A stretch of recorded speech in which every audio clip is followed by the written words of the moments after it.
Hello listeners and welcome to the Tyrantcast. My name is Mitch and I am the Hive Tyrant. Today I present you with the 17th episode of a podcast-style, primarily audio discussion topic-centric video series.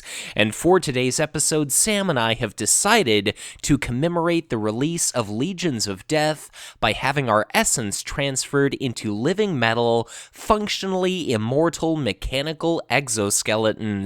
So, Sam, how have our new Necron overlords been treating you, and what have you been up to lately? Well, I'm just getting ready for the big essence transfer here that we're going to have. So I'm ready for my immortal metal exoskeleton. I'm going to go all Terminator. I want to go Terminator 2 on it, though. I want like the T-1000 style, if I can choose that. That's what I want. I've always been more of a Terminator 3 guy.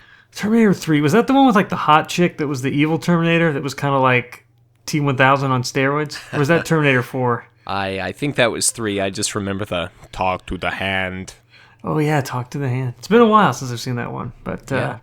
I'm just looking forward to some upgraded functionality for my Gauss Flare, if you understand the vernacular. Well, I'd like to think your Gauss Flare is working fine after 30 years, but good luck with the testing. I've been good, though, man. Just getting underway here, getting settled in the new gig that's kind of like the old gig. So summer's here, so kids are out of school, driving my wife nuts. And, yeah, just been playing some Conquest. Been playing a little bit of Star Balls, which has been fun and disheartening at the same time. But he needs some help still, I think. But it's been fun. It's different than Anshi and Shadow Sun, and I like Tau. And I had an epic Zoggy on Zoggy mirror match last night with Parker, so that was a little strange, but it was good. It was kind of like combat math, overdrive, but yeah, definitely not a matchup you hear about every day. No, like I loaded my deck, and he was like, "Are you kidding me?" And then his Zogward appeared on the screen, but yeah, it was good. So what have you been up to? Well, I guess I'm still recovering from the sound thrashing that Dustin Drake gave me during week 5 of your Black Crusade, so looking forward to getting a mechanical, I guess, body to replace my destroyed and ruined physical fleshy exterior, but it definitely was a learning experience. Like you said, the summer is almost upon us. I'm really looking forward to that free time and just getting the hell out of all of my classes, bitten off a little bit more than I can chew this quarter, just in regard to all of my time getting consumed by academics. But a lot of cool stuff going on with me lately. I guess as of yesterday, we're recording this on May 25th, but yesterday was the 1-year anniversary of the very first Hive Tyrant video, so it's been awesome having the opportunity to look back at everything I've accomplished. I suppose in the first year, I've kind of been resting on my laurels. I've only managed to get out 303 videos, some of those taking, 20 plus hours to create, so I feel like I've accomplished quite a lot, given a fair bit of entertainment and hopefully a little bit of information to the Conquest community, but that's been cool. Yeah, and, I gotta say that, obviously, thanks from me and all our listeners and all your viewers that enjoy all the stuff you put out, because I think the whole community appreciates it. But this was funny the other day. You had left the Skype group, and of course you told me that it was just like pinging and you had to get out of it because you were recording or something. Sure. But like I happened to be on when you left, and then someone was like, "Uh-oh," and then Dan was like, hashtag now Conquest really is dead. So it was kind of funny. But so yeah, the Conquest community is you were an integral part of it. So well, I guess I feel you damn well should be, right, after and, 303 videos. yeah. I mean, I try. If there's anything I try to do, it's to keep people entertained and to keep up some sort of consistent content output. I feel like I've, for the most part, managed that, but it's been great. I mentioned that the summer is coming up, so I figured what better time than now to take on a new project. The other day, I made the very poor decision of watching some people playing an Octagon game of the Lord of the Rings, the card game, and that was actually kind of how I got my start in living card games. A friend of mine, Patrick Kotenberg, who actually lives within a few hours, he's been trying to get me back into LOTR LCG for the past few months, and sitting there watching some players play through a scenario, even though I didn't have the image packs installed, it really just was the straw that broke the, I don't know, Necron Canoptech spider's back when it came to really convincing me to get back into that game. So in some other videos, I kind of explained why I got into it in the first place, why I eventually ended up getting out of it, but the Lord of the Rings, the card game, was my first LCG experience. I wrote articles for it, I did a podcast for it, and I started up a video series for the first time in my life. I won't go into painful detail now, but just look forward to a lot of Lord of the Rings LCG content to come to the Hive Tyrant channel. I definitely intend to remain faithful and dedicated to Conquest, but I fully intend to have a mistress on the side, as it were. So I've got something. It'll be both LCGs on your channel. Right. So you'll be like the Hive Tyrant of Conquest and Lord of the Rings LCG. Yeah, so who will win and who? So like I was thinking of the Hive Tyrant equivalent of the LOTR universe. So it's like I know the answer to this question, but like if the Swarm Lord had to face, Shelob, who would win that fight?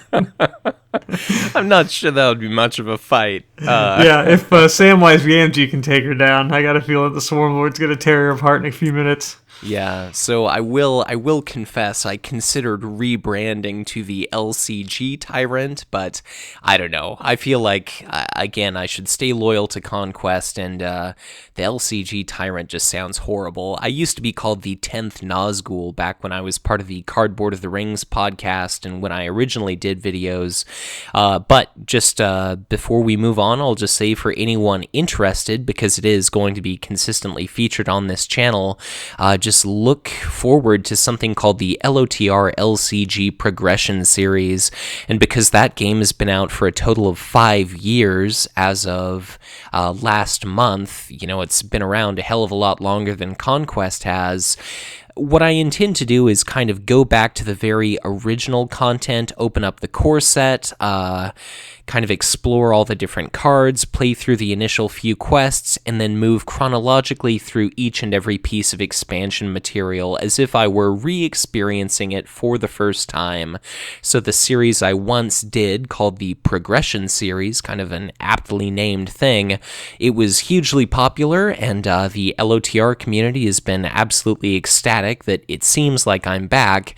I put up my tutorial and how to play guide for LOTR LCG this morning, and in just a matter of hours it probably pulled in double the views that a Conquest video does on a good day. So it's just interesting to see the difference between the two communities, and even though I haven't been doing Conquest stuff for that long, I was just a huge member of the LOTR community for a couple of years. I haven't touched it in about 27 months, so it's fantastic to be back, but to everybody listening to this, just rest assured that by no means do I intend to stop doing the podcast or any sort of commentated gameplay videos.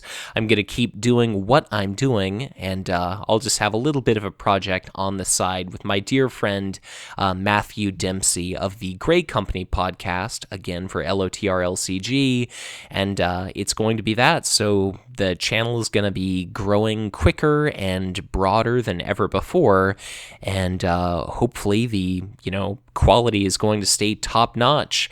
But moving on from that, I'm sure I'll probably be done with it by the time that this podcast goes live, but I've got my regional championships coming up May 27th at the Tacoma, I think it's called the Evergreen Tabletop Expo.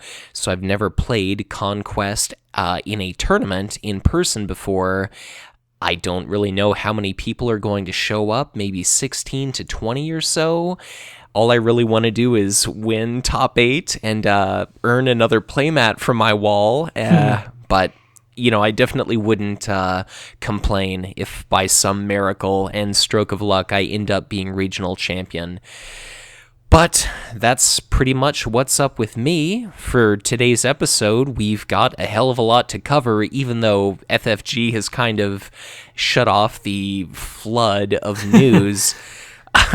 Legions of Death is available in retailers everywhere. I just actually received my review copy courtesy of the FFG PR department today, so a thank you to them, and I just look forward to reviewing this product, at least providing my first impressions, and I'm sure that we're going to be covering this quite a lot in the very near future.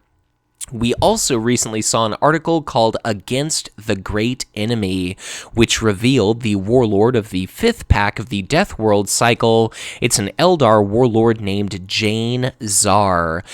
She's a canonical Eldar faction Phoenix Lord trait warlord that's all about control, and I think that is right up your alley, so I'm excited to talk about all that. And I guess just to kind of touch on the 1-year anniversary, I just wanted to say a tremendous thank you to everyone in the community that's been so supportive and encouraging over the last year.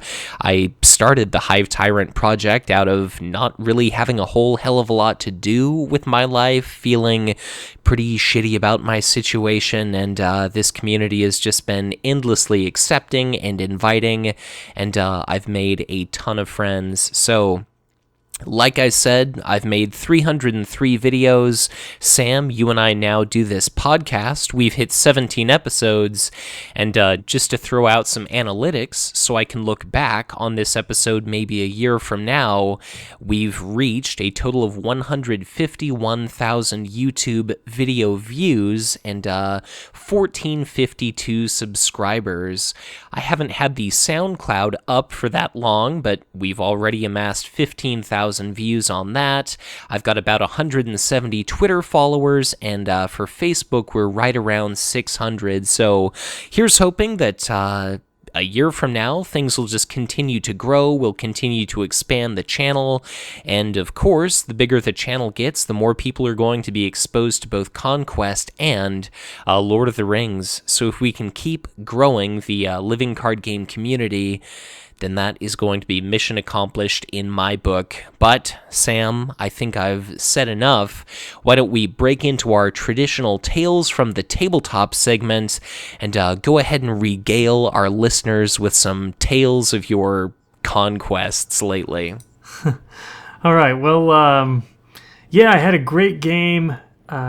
I hadn't played the Dirty Dozen in a while, and there's been some new cards out, and I thought, well, let's rebuild this thing, tweak a couple things. I put in Gut and Pillage. I put in what was the other thing I put in? I can't remember, but a few new additions.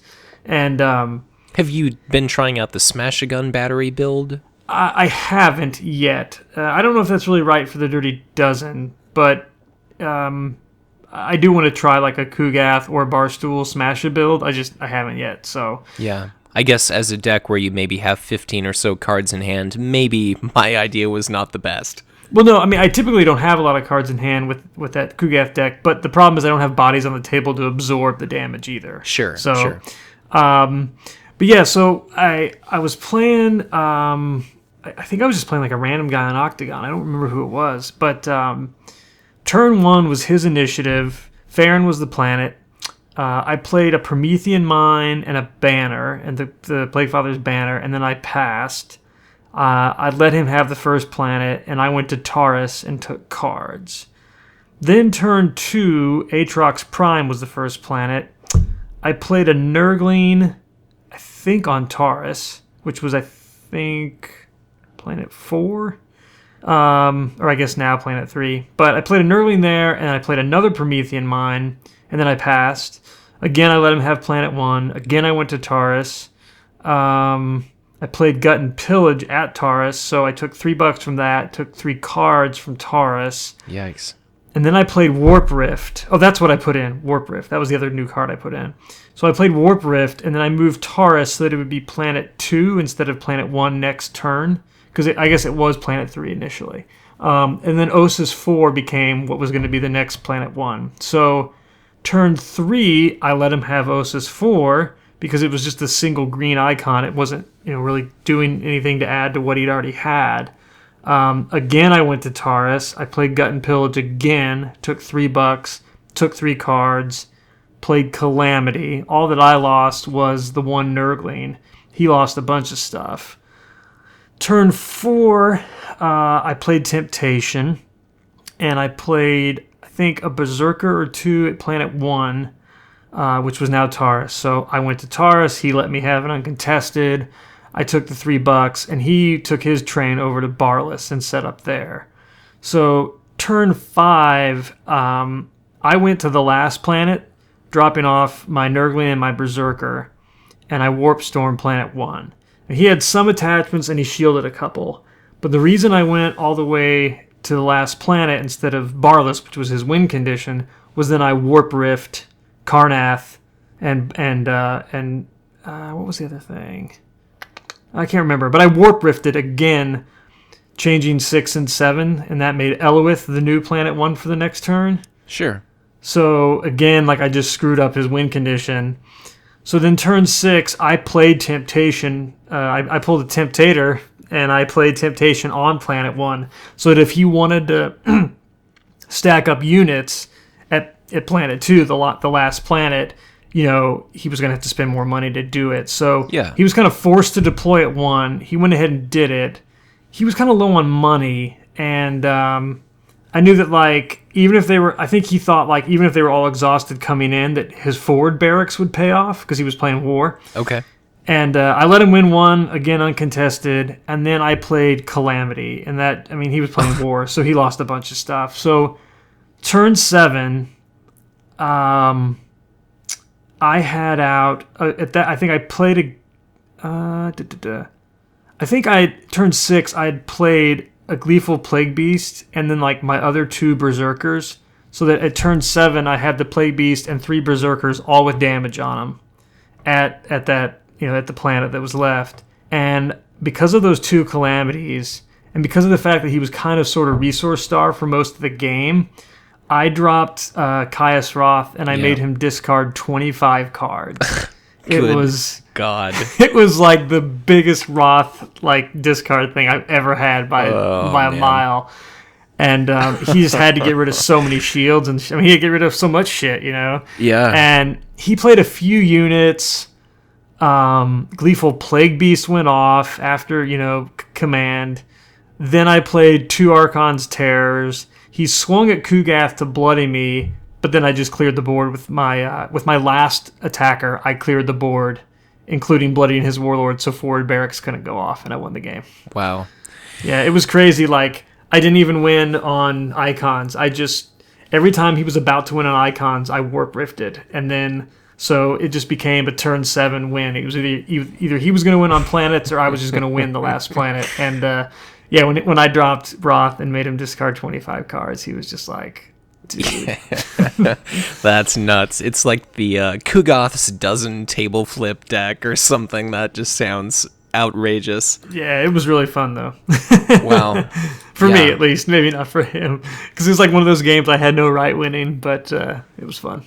Yeah, that just sounds absolutely nuts. For me, I guess I don't have anything too spectacular to share, but I've got one, I guess I can brag a little bit and say crushing win, and then one absolutely crushing defeat. But I played a gentleman called Octagon user King Dark River. I'm not sure what his human name is, but it was a My War versus his Kato match, and I just think it was extremely clean gameplay on my part. It involved planet number 1 being green, and I decided to not deploy any units to that planet just so I could, I sent my warlord to a planet where I thought Kato would show up just so I could make absolutely certain to starve Kato of cards. So I didn't do anything stupid, didn't do anything risky, and I was just playing the economy strangle game the entire time. And, I just felt proud of myself for not making some of the same commits and deploys that a less experienced me would have probably eagerly done. Right. And then my other game that I mentioned earlier was against Dustin Drake. I don't have a lot of experience playing against Packmaster Kith. I was dealt an opening hand that in hindsight I definitely should have mulliganed. It was 4 copies of Anxious Infantry Platoon in my opening hand. Wow. And so it was pretty ridiculous, but I didn't have enough green planets where it really made sense to just try to say, like, win the first 3 planets or something like that. Right. So it was a lot of, I dump out a 2-cost unit, and then his opening hand was like 2 Slith Mercenaries, so I invested 4 resources in 2 units and didn't win any command struggles what felt like the entire game. So, he was able to shield, he was able to Archon's Terror here and there, he eventually was able to Bloody War, and it just started off bad and it went downhill real fast. So yeah. I guess Dustin's a great player. I mean, I think he got top 16 at Worlds, and I think in the FFG regional last year, I think he lost in the finals to Jeremy. So sure, and no shame in losing to a player like that. Sure, but it was. I'd like to say I'd have done better if I would have ditched my opening hand, tried to dig for some cheaper units, and especially for some ammo depots. But I guess, he was the only player during the 2015 World Championships, during the rounds of Swiss, he was that guy that went undefeated for 7 consecutive rounds. Right. So he's definitely a hugely talented player, was an extremely gentlemanly opponent, and now, whenever I say I'm not a good player, I'll have evidence to prove it to people, so consider that a victory, even if I got absolutely crushed. But yeah. Well, actually, we were just talking in the Skype group today about how you are not a crummy player, because we were talking about how, like, the difference between, like, how theory and understanding can take you a long way. And, sure. like, someone brought up, that you were the prime example of that, because, like, compared to other players that I think are in your tier or above, you probably have, like, the least amount of actual gameplay experience. Oh, sure. But obviously you can hang with a lot of these guys. So, so you're not a scrub, but Dustin can put the beat down on for sure. Sure. And when I call myself like a bad player, I guess it doesn't help that as being like a prominent community member who's made a lot of friends with some of the best players in the world, it's like, I'm not comparing myself to like I don't know, Daniel at the FLGS. It's like, no, I compare myself to, say, Davis Kingsley and Dustin Drake and Jeremy Zwern and Varun Ketterpal when I say that I'm bad. So I'm adequate, but definitely, like you said, I could certainly benefit from experience. I mentioned I'm going to be going to my regional, and I think it's worth mentioning that I expect I'll probably have to play 4 or 5 games in a row, and I've never played more than 1 game of Conquest in the same day, let alone, like, back to back to back. So I guess I'll have to see how that goes. Yeah. But, Sam, we recently got an exciting new article from Fantasy Flight Games after, I suppose it'd been a while since we'd had a Death World cycle Warlord spoiled. Last was Illuminor Xeris, who we thought may have been hot garbage, but now we've cracked open Legions of Death, and it seems like our worries were largely for naught. Why don't you introduce us to Jain Zar? Yeah, so Jain Zar is a new Eldar Warlord. Eldar Warlord. It's a she, by the way. She is a warrior and a Phoenix Lord. She's got 2 attacks, 6 HP, 7/7 starting hands and resources, and she has the ability Interrupt. When your opponent targets a unit you control at this planet with a triggered effect, cancel that effect. Limit once per round. So and her flavor text is, I bring only death and leave only corpses. So watch out for that. Very sinister, very grimdark. I bring no HP buff and I leave only negative play experience. Could also be her flavor text. Or, you mad, bro? Yeah, do you even, whatever this is, Phoenix Lord mask, bro? Whatever this weird thing is she has on her face. I do like that in the article, the preview article, they say, oh, it's a Howling... what is it called? They just Yeah. don't have a name for the mask. But her and all the Howling Banshees, they wear these masks that are, quote, amplify their keening shrinks into brain liquefying shockwaves. So I like that. That sounds like negative play experience. That sounds very metal also. Yeah, it does. Yes, she does. She's got a metal vibe to her with the crazy mask and everything. But yeah, this is interesting. So your opponent has to target a unit. So like Warp Storm, Rock Bombardment, these type of effects. They don't target a unit that you control. They are just effects that hit everything. But obviously, say like Archon's Tear is targeting a unit, or suppressive fire or something like that. So yeah, I just want to say really quick, this is another one of those really fine points for this game where, like, if you move a card, you're not necessarily moving a card, even though you're physically moving the object. Even if an effect is affecting a card, it isn't necessarily targeting it. Yeah, so like in the RRG, it says the term target indicates a game element, most often a card, that must be chosen as the subject or recipient of an effect. So the controller of a targeting effect chooses all targets for the effect unless otherwise specified by the card. And if there is no valid target for a targeting effect, obviously the ability cannot be initiated. But like if you play something, say, like let's say you did play Rock Bombardment and I had one unit left, you're not targeting my unit. It's just the recipient of a blanket effect. So the card needs to say target for her to be able to cancel it. Yeah. And it has to target a unit you control. Like if it says a target, Space Marine, right? Like you can't cancel Madros's buff with her ability alone. Now we'll get into some other things she can do in a minute, but it's got to target a unit that you control, and then it can be canceled. Yeah, but I guess just in regard to power, I mean, what do you think about that ability? The first thing that jumped to mind for me was Clavek's War Leader is, destroy, target, wounded enemy army unit. So if you can cancel that once per round, that seems superb. Yeah, I mean, it's kind of like a Nullify Light, right? It's not as overreaching as Nullify. It doesn't cover as many things. Like Nullify is just an event. But then again, Nullify does not cancel targeted card effects that come from units. Right. So, like Clavek's War Leader.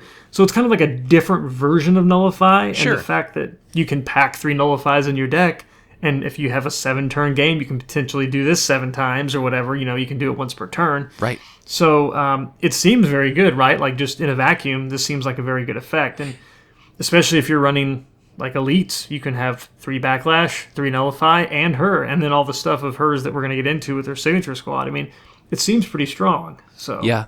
I mean, it just seems like a really wide range of coverage. If your opponent does do something like dropping a Warp Storm, she can't affect it, but Nullify, of course, can. She doesn't have to be ready to use her abilities, so if your opponent does like a Warp Storm and then a Clavek's War Leader or Archon's Terror, you can block both effects.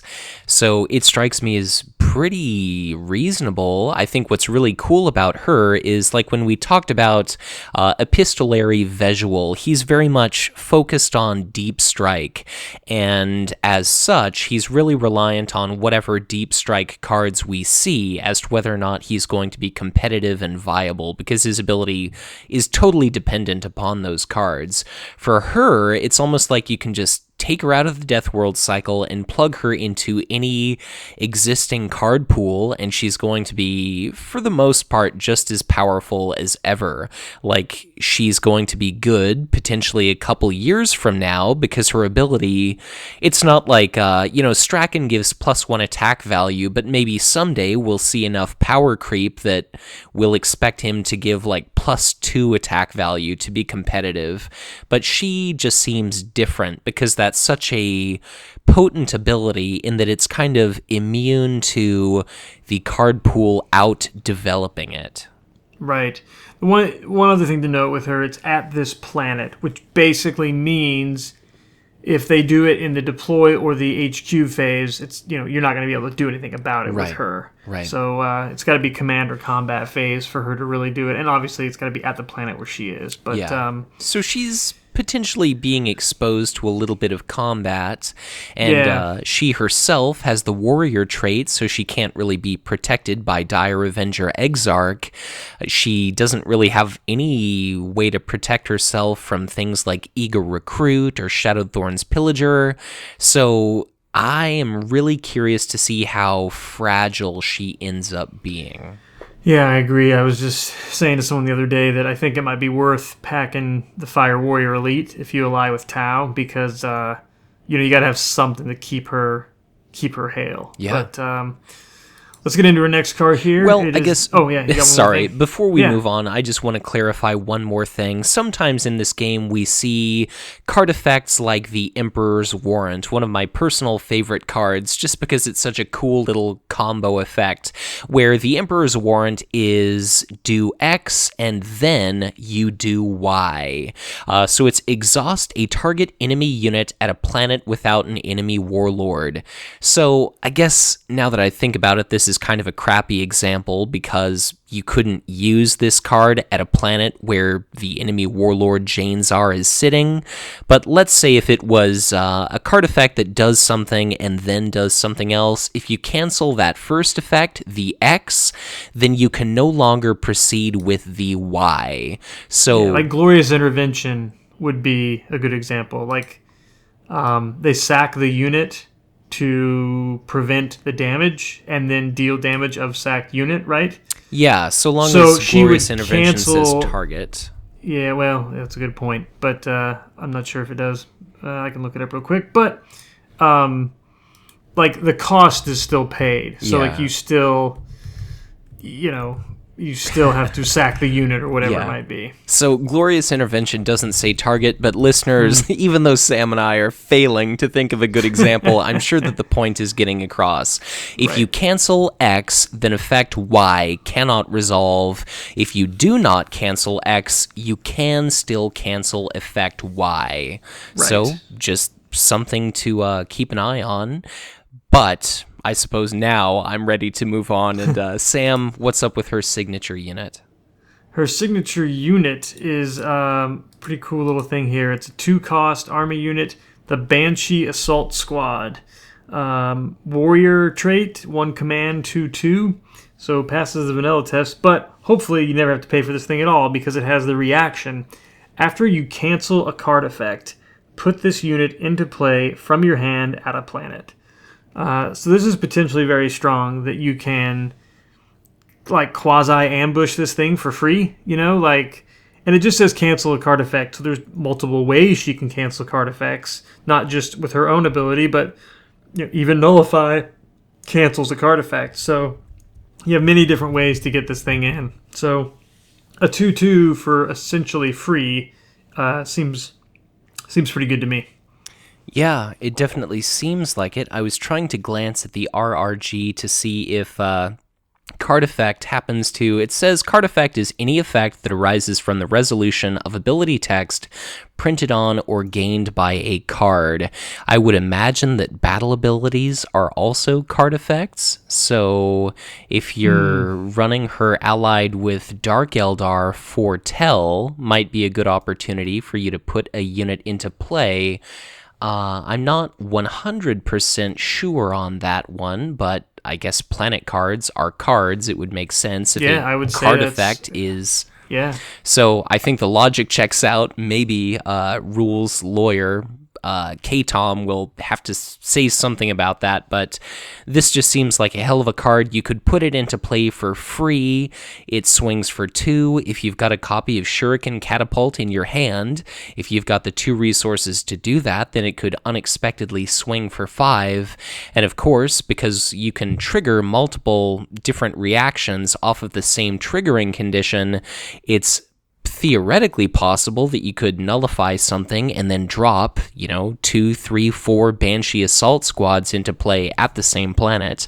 Right. So it sucks if you have to, actually pay for this thing, but I would imagine that you're going to be canceling a lot of abilities, and I think it's going to be nice that I think Fear is going to really work in her favor, where your opponent maybe has a card effect, but they hold on to it because they're concerned that you might cancel it and drop a Banshee Assault Squad into play or something along those lines. So just or 2 or 3 or 4. yeah, exactly. So just as fear is the mind killer, it can definitely work against an opponent, and that just makes her all the better in my eyes. Right. All right, well, moving on to the signature attachment of hers. It is the 1-cost, 3-shield, the Mask of Jain Zar, and it is War Gear and Relic traits. Limit 1 relic per player. Attached to your Warlord. Reaction. After an enemy unit at this planet triggers an ability, deal 1 damage to that unit. So, abilities that can be triggered by enemy units. First off, it's not army units, so like Warlords and Synapses can be hit by this thing. Right. Like every time Blazing Zoanthrope goes off, you can hit it back for 1 or something like that. Or if, Ragnar deals you 2 damage, you hit Ragnar for 1. So pretty cool. You don't have to exhaust this thing. It's not once per phase. You don't have to exhaust her. It's just each time an enemy unit, or after an enemy unit, I should say, at the planet triggers an ability, you deal it a damage. So, like the Ravening Psychopath or Gleeful Plague Beast, or, well, that's not is that an ability? Yeah, it would be a triggered ability, a forced triggered reaction. Ability, right, yeah. So, Rotten Plague Bearers, there's just so many units that have abilities that they can trigger, after they resolve an attack or when they're declared as an attacker or whatever. So, like, if it's when it's declared as an attacker, do X, and you are able, well, actually you don't have to cancel it. So let's say like after there's like a 1 HP Rotten Plague Bearer left, right? And after he triggers his ability, you can deal it 1 damage and kill it. But I'm just now thinking, like, you could cancel the ability and it's still triggered, correct? Yeah, so Right. I think the article did introduce that. You've got that initial triggering condition, and you can respond to it how you see fit. Like, you can use the interrupt to cancel that ability, but it didn't change the fact that that triggering condition still existed. So Right, like they still triggered it. Yes. You didn't cancel the fact that they triggered it. You just canceled the aftermath of what would have happened when they triggered it, I guess. Yeah. As confusing as that is, and this warlord is a little bit confusing to think about and talk about. But I suppose really something else worth mentioning about this card is that it is after the ability is triggered Correct. and resolved, so Right. you can't like intervene and destroy something. Right, unless you can cancel that ability somehow. Yeah, or if it's, like a situation where maybe it's a Fire Drake Terminator with 1 hit point left, Correct. and you hit it, and you take damage, and then the Mask of Jain Zar damages that unit. It's very interesting. I like that there's no limit to the number of times you can use it, but I Correct. definitely think Jain Zar is going to be one of those warlords where in certain matchups, she's going to be very advantaged, like against Ragnar, who, pings units, and he's just got all sorts of different effects which do target units and whatnot. And then other warlords, like, say, Nozdreg, I really think she's going to struggle against. Do you... Right. And we're going to talk about a new card, which is a relic, the neutral STC fragment, which came out in Legions of Death. Does it bother you at all that the Mask of Jain Zar is a relic, given just how much protection she might be able to give elite units? No, I guess I'll have to play it and see, right? Yeah. But, you can't have all the greatest toys out on the board. They got to limit it somehow, so, yeah. And then I guess in that same vein, do you see this as actually being a card that you'll play on your warlord, or do you think you'll just chuck it as shields? Well, I think it depends, but we talked about how she could be squishy, right? She's Sure. 6 HP and she has to be at the planet. And typically warlords of that nature, minus, say, Kato, who's got Indomitable and Iron Halo at his disposal, they tend to be like big targets to attack. So you might need the shields, but at the same time, this is a pretty strong ability. So I'd like to play it if I could. Yeah, I'll just be curious to see. I think, again, it's probably just going to be, I suppose, matchup dependent. Like, Captain Cato Sicarius with his Sicarius is chosen. Generally, it's you're playing those during deploy, and they're at a different planet. So I'll just be curious to see. But I think in some matchups she's really going to shine, and in others she may well flounder. But right. We've got a lot to cover tonight, so why don't we move on to her signature support? Her signature support is the Intercept, 2-cost support, upgrade trait, and reaction. After your opponent targets a single unit with a card effect, exhaust this support to change the target of that effect to a target you control, ignoring targeting restrictions. So, what this means is if Mavros wants to buff, say, a Blood Angel veteran at a blue planet, you can exhaust this card to change the recipient of that effect to one of your own units. So instead of the Blood Angel veteran getting +1 attack, now you get the +1 attack. Or Catachan Outpost, right? Instead of them giving one of their units +2 attack, you can give your unit the +2 attack. So it's obviously telegraphed as hell because it's sitting out on the board, but it's very cool in my opinion. Yeah, so the whole ignore targeting restrictions makes this card a little bit difficult to conceptualize, but there are a lot of stellar targets for this, like Anshi's Sanctum, which is basically ready a target unit at a planet you control with one or more ethereals. You could steal that effect, Awakening Cavern, Old One-Eye's signature support, you can just steal, readying a unit of your choice. I think really the only kind of crappy thing about this is it does cost 2, and it's going to be a giant red flag for your opponent to not use card effects like that. But that's handicapping them, right? I mean, sure. You're paying 2 to handicap them. So yeah, I mean, you're definitely cramping their style. Like Eldorath all of a sudden risks exhausting your Void Pirate instead of one of your elites. Captain Marcus and Suppressive Fire. Again, your opponent is forced to pick a less desirable target. I think it's really important to bear in mind that you do have to pick your own units. You can't, deflect the suppressive fire onto an enemy unit, which would have been absolutely fantastic. But I guess even something like a Klavex War Leader, if that drops into play and is going to kill one big expensive unit of yours, you can change it to like a Bealtan Guardians, even if it doesn't have any damage, because again, you're ignoring those targeting restrictions. Correct. So yeah. It's a pretty cool card. I appreciate more and more that it's not a location, and this is kind of the first support, it feels like, where it's almost like it feels like it should be an event, like it's the action of intercepting, but it's an upgrade. So I don't know. It's weird thematically, but it's a really cool card. And I just think, again, your opponent is going to have to be so just frustrated that there's probably so much that they would like to do, but they're going to be really limited in what they actually can. I think someone said it pretty well on the Facebook group where they said, against Jain Zar, it looks like all of their events are just going to become like dedicated shield cards. Yeah, probably so. Kind of like the opposite of Anshi, I guess, right? Right, exactly. Yeah.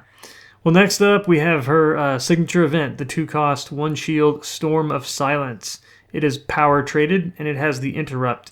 When a card effect targets a unit, cancel that effect. If the targeted unit was a unit you control, ready your Warlord. So if they target their own unit with, say, Catachan Outpost or Anshi's Sanctum or whatever, you can cancel it. But if they target one of your units with, say, Klavex War Leader, Archon's Terror, Suppressive Fire, whatever, you get to cancel it and ready your Warlord. So this could be good, if you know they're going to do something, let's say your Warlord's exhausted and they have a readied Catachan Outpost with a guy ready to attack and they want to swing at your Warlord, you get to cancel it and ready your Warlord so maybe you can run away next time or something. Yeah. But it's pretty cool. I like that it's when the card effect targets a unit, not a unit you control or an enemy unit. It's just any unit on the whole table that is targeted by an effect, you can cancel it. So yeah. cool. It's interesting that in a way, like, I guess first off, it's worth mentioning that at a cost of 2, this is a pretty expensive event. Really, all of her abilities involve specifically targeting effects. But it's going to be odd that normally you wait until the very last possible moment to attack with your Warlord, and if you attack really early with Jain Zar, maybe you kind of telegraph that you have Storm of Silence in your hand, but I guess at the same time you can try to play mind games with your opponent by attacking early, and then you don't actually have that card in your hand. So it seems like between Nullify, between all sorts of different things, she's just going to be incredibly nasty. I mean, you could even use her to nullify an event, and then your opponent springs some sort of like ambush or trick on you, and then you end up readying her with Storm of Silence only to have her retreat or attack or whatever it happens to be. Right. So yeah, that's cool. Like the nullify combo is cool with her and this card. Like you said, you if she's the only unique you've got out, obviously you have to exhaust her for nullify and then ready up and run away. Yeah. Or swing again. So I suppose all in all, she seems really interesting. I think she's definitely going to be... Like, I don't necessarily think that Conquest has any rock, paper, scissors style of, this warlord is always going to be advantaged against this other warlord. Like, there are certain cases where that is maybe a thing, but I just am really curious to see how she might do against someone like Shi, although that's a lot of card effects targeting. Well, I suppose like Kaoyon's Strike is move any number of units, so that's not a targeted effect. I think Orbital City, Ximian Orbital City, is a targeted effect. So I'll just be really curious to see how she does, and this is going to be really difficult to gauge, but where do you see her falling in regard to power tier? Okay, well, I don't have a great sense yet where Farrenhal falls in the Eldar rankings. Like, I don't know if she's barely better than Baharoth or barely worse than Eldorath, but I think Jain Zar is, in my opinion, on paper, right below Eldorath. Okay.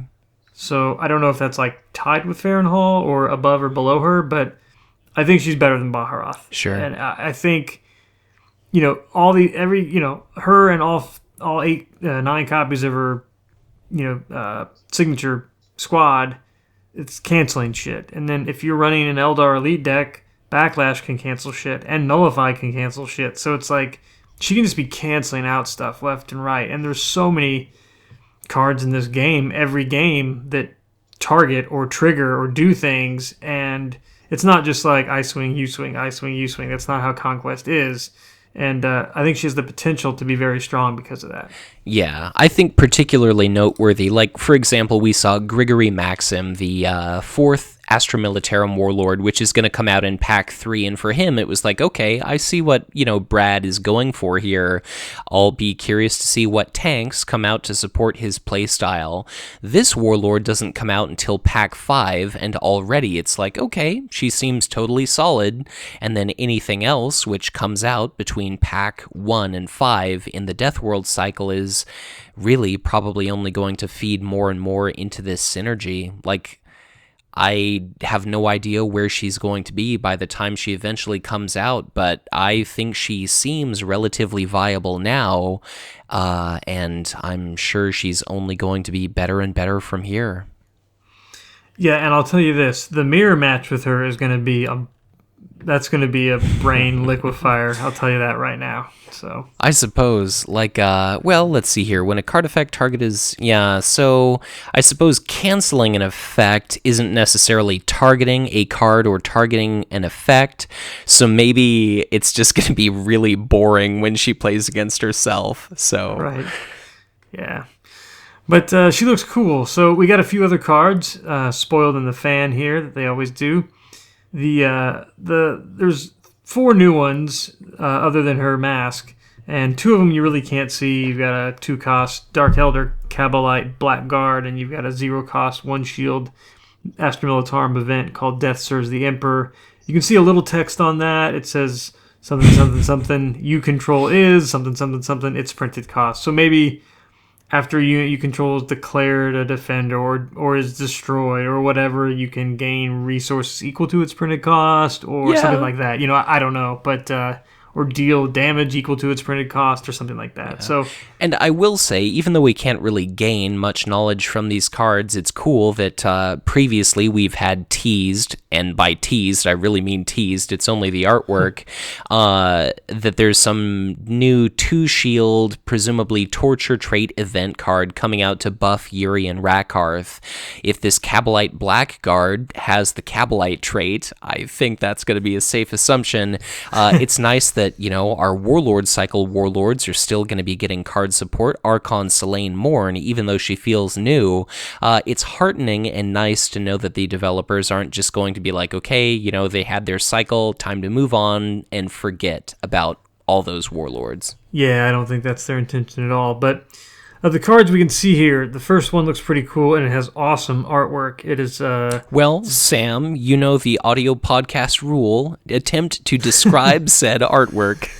It is a Space Marine wearing a giant electrically infused gauntlet, smashing the head of what I think used to be a Tyrannid or Chaos Demon. I can't really tell because its head is just getting smashed and pulverized. But and then shockwaves are flying out. But it is the 2-cost 1-shield attachment Imperial Power Fist. It is not loyal. It has the war gear and weapon traits. Attached to an army unit you control. While each other unit you control of this planet is exhausted, attached unit gets +5 attack. So obviously there's a big restriction. Every other unit you control has to be exhausted. But +5 attack for $2, maybe even 1. If this just screams ambush platform in Tau to me. You can get this thing out whenever you want for $1. Just boom, smack somebody for 6, 7, 8, whatever. Seems pretty cool. The one question I have is, what if you have no other units at this planet? Does this thing still go or not?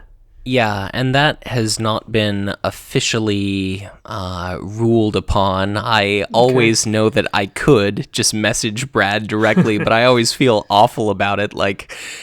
He lives and breathes this game. I'm sure he doesn't want to be pestered on his personal time.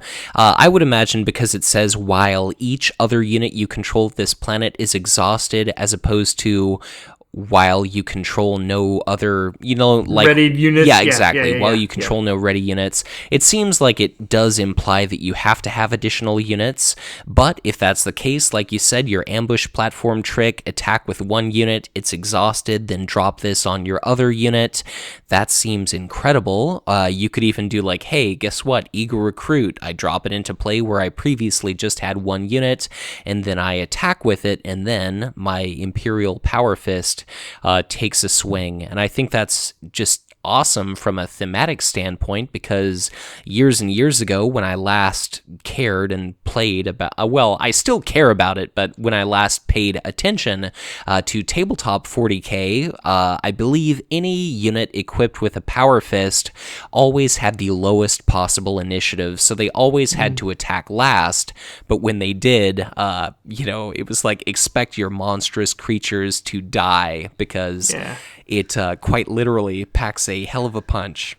Yeah, I mean, even if you're the enemy warlord, let's say it's Kato with 2 or 3 damage on him, and he comes and tries to snipe off your ECT. If you can shield that attack, then you just ambush platform this card in and smack him for 6. I mean, that is huge. Yeah, I suppose provided you've got another unit at the planet.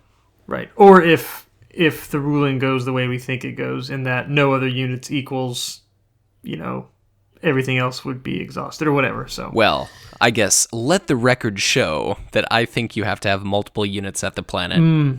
I see. I don't know. I guess I don't know how I feel about that, but we will find out. It will be clarified. That is true. But the one thing that this probably won't be good in Anshi, because Anshi, like if Anshi's attacking, your opponent's got shields in hands they cannot use. And if Anshi is exhausted, unless you're using like tense negotiations or something, but like 99% of the time, he'll be exhausted back in HQ. And the moment you drop this in to hit someone for, let's say 6 or 7, I mean 6 or 7 is still solid, but they could have a 2 or 3 shielder in hand, right? It's not as killer as you might think because it probably won't jive with Armor Bane because of that. But yeah, and I think that may actually be part of the reason why it is phrased like it is, because if like Anshi attacks and then he has to remove himself from the planet, and then the unit can't attack for like Armor Bane 7 or something like that. Right. Yeah, so it just seems like a hell of a card. It's probably, presuming that my interpretation is correct, no offense at all to you or anything, but presuming that I'm right, it just seems like a finicky card, but it definitely seems like it's going to provide one hell of an upset. Ion Rifle for free, courtesy of Ambush Platform, to add 3 attack is one thing, but 5 attack is another. I mean, the difference between 2 and 3 in this game is pretty intense, and as you deal more and more damage, it quickly becomes impossible to shield through something like that. I mean, if you ambush platform this thing onto like a Honored Librarian, forget about it, man. It's just like 9 attack in your face. Yeah, so that's nuts. Yeah, it looks good. But let's move on here. The next card we can see is the Orc Attachment. That is a Deep Strike card. It is 1 shield. It is also not loyal. And it is the Repulsor Minefield. It is an upgrade. It's got the Deep Strike cost of 1, so I think this is the first Deep Strike card we've seen where the net Deep Strike cost is the same as the printed cost. Yeah, I think that's very funny. You pay 1 to put it face down, and then you pay 1 to flip it up. Everybody always says Orc events are overcost by 1, and this is the first time that Deep Strike does not give a discount. Right. But you know what? It's got a cool ability. It is a forced reaction. After an army unit at this planet is declared an attacker, deal it 1 damage. So, like, this just strikes me as awesome in Nazdreg because it's before the damage goes through. It's just after it's declared as an attacker. Yes. It strikes me as very cool in Zogwart because your token units don't get affected since it's only army units. And if you play this in concert with Rock Bombardment, that's going to be a lot of damage to your opponent, or potentially you, but at a red planet, much more to your opponent. So, hit him up front and hit him in back. So, I like this card. It looks pretty cool. Yeah, I think it's very cool. Really, all the Deep Strike cards are pretty cool, but, you put it face down, your opponent has no idea what it is, and then you flip it up, and for 2 invested resources, you've now got, I guess, at this point, an almost impossible to remove Planetary Attachment, and every time a unit attacks, it takes damage. If your opponent is using that strategy like you were suggesting, running fragile units like Honored Librarian, they can't survive much damage if your opponent dares. Like, if they're holding eager recruits in their hand, all of a sudden they have to waste shield cards just to keep their eager recruits alive prior to being able to resolve attacks. It kind of sucks that this doesn't affect enemy Chimera tokens, but generally orcs have big pools of HP, and I think this is just another card that really favors elites and really hurts swarm decks. So it's a cool piece of tech for orcs. I also like that, just like it benefits Nozdreg, cards like Enraged Orc and Rugged Killicans, which your opponent might sometimes ignore because they've got such low base attack values before they start that brutal attack boost. All of a sudden, those are more and more threatening, and those are threats that have to be dealt with immediately. So it seems like a really cool card, but this is common. So Sam, I think there's a specific warlord you tend to favor which can run this. Yeah, again, it's better in Zarather because you run this thing in Zarather and it's like, you want to attack me? We'll have 2 damage in your face first. Yeah. So yeah, pretty cool. Yeah, that just seems insane. Pretty cool. Absolutely nuts. I don't really have anything else to say about it. I guess just before we move on, I just want to make sure to mention for Jain Zar, a lot of people are really hyped up and excited about the Eldar vehicles deck. I think she's just going to absolutely kick that into overdrive. If you can put drone defense system on on a pilot or a vehicle, and all of a sudden your opponent's trying to use card effects to get rid of it, and they can't, that is going to ruin a lot of people's days pretty quickly.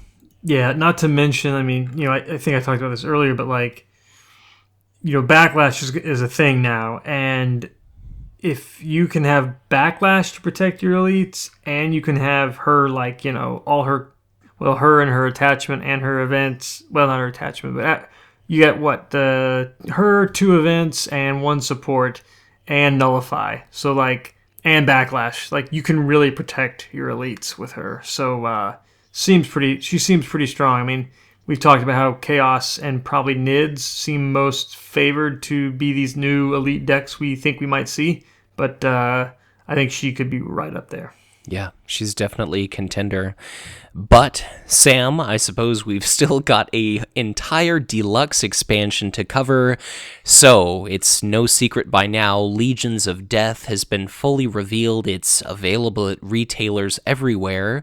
Some retailers decided to generously offer it up a week or so before the actual official street date. We've already discussed the vast majority of these cards, so we'll kind of breeze through that which we've already covered, but will still be at least as thorough as the Tyrantcast ever is. So I suppose let's start off with our warlords. Let's move through our various supports, attachments, our army units. We'll eventually touch on all of our events and our allied army units, which all work better outside of their printed faction affiliation, and then we've got some very exciting neutrals as well. So it seems like we've probably discussed this guy 3 or 4 times by now, but let's run through Nahumekh first. All right, Nahumekh. He is a warrior and Sawtech traded warlord, 2/6, 7/7 for cards and bucks. Reaction. After the combat phase begins, a target army unit at this planet gets minus X HP until the end of the phase. X is the number of non-Necron factions among units you control. So, obviously neutrals don't count, but if you have an Orc and a Space Marine on the board, then it's 2. If you have an Orc and a Space Marine and a Tau army unit on the board, then it's negative 3 HP. So, this guy's probably not rolling too hot and heavy turn 1 and 2, but he could get powerful as the game goes on. Yeah, and I think that really speaks volumes right there. It seems like he's kind of slow to start, but if you don't keep him in check, he can definitely get out of control. He's floating on that big metal contraption that, probably takes some HP to get that thing up off the starting lines. Right, exactly. It takes a little bit of time to, crank up the hover engines or whatever Necron technology there is. But his ability is potentially superb if you do let it get out of hand. Your Honored Librarian is killed automatically at the beginning of the combat phase. Your Blood Angels Veterans is destroyed. Your, 4 HP unit? Your Mordecai Rune Priest is going to be dead, and then eventually he starts threatening elites. So, pro tip, try to kill off all the non-Necron faction units that Nahumekh controls. His ability here is a prime example of a target an army unit ability, so Jain Zar is going to be able to cancel this kind of thing. And I just really think the biggest glaring weakness for him is he's really hindered by that enslavement dial. So turn 1, you pick Eldar, you put out some Eldar unit. If your opponent kills that, all of a sudden your reaction is back down to doing a whole lot of nothing.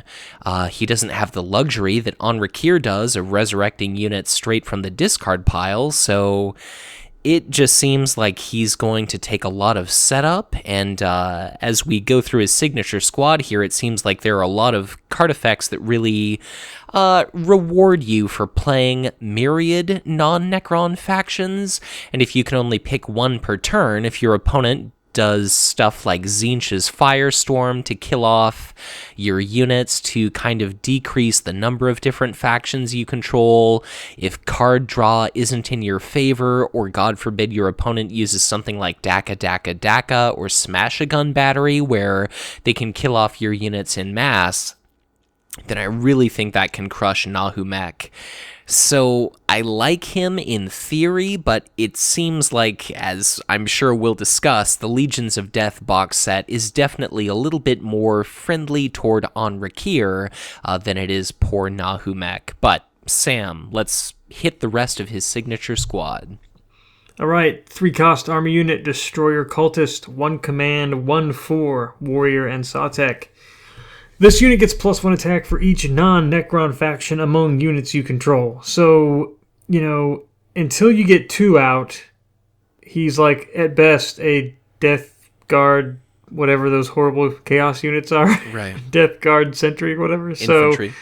Infantry. So, yeah, he doesn't blow me away. But, and even if you have 2 or 3 out, just, if they hit them first, then this guy, you're like waiting to swing with him, or maybe they have first swing and they just kill one of your allies, and now this guy is substantially weaker. So yeah, and I think that's kind of the shitty thing about this unit, is maybe you've got him at a planet, you're totally reliant on him being able to attack for quite a lot. Maybe your opponent has initiative, maybe they attack, they kill off one of your faction's worth of units, he drops from like attack power 4 to attack power 3, all of a sudden your math is working against you, and then if they use like a...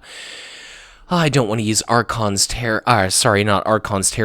Firestorm as an example again. So let's say Clavek's War Leader, the ubiquitous example, they kill off another unit, and then your Destroyer Cultist is further weakened, and for the cost of 3 resources, it's only got the 1 command icon. Maybe you pay 3 for a 1 command icon 3/4, but then it doesn't have any kind of beneficial ability, and I was kind of lamenting the fact that I'd invested a couple of resources in an Anxious Infantry platoon earlier just to have a Slith Mercenary played opposite, and if that same thing happens to you because you play a Destroyer Cultist at like planet 3, 4, or 5, and you invest 3 resources in your opponent being able to trump you with a 1-cost unit, then you are quickly headed toward just getting crushed. So... yeah, like, if your opponent Clavex is in, it kills an ally and smacks another ally for 3 and kills him, this guy's gone from a 3/4 to a 1/4. Yeah.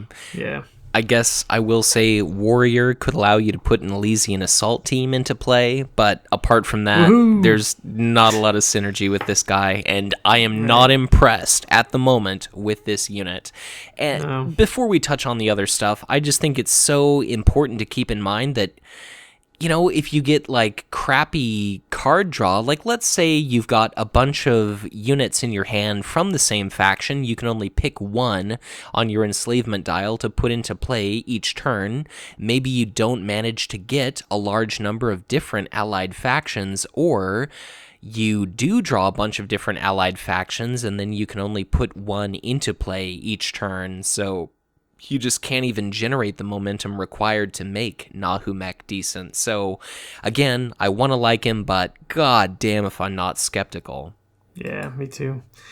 All right, the Staff of Command, that's his attachment. 3 shields, 0 cost. It's unique, obviously. War gear and weapon traits attached to your Warlord. Action, exhaust this attachment to set your enslavement dial to another faction. This is a cool card, costs you nothing, and you can potentially get out 2 allies in 1 turn. The only bad thing about this is they tend to not repeat card effects in this game. Yes. They tend to.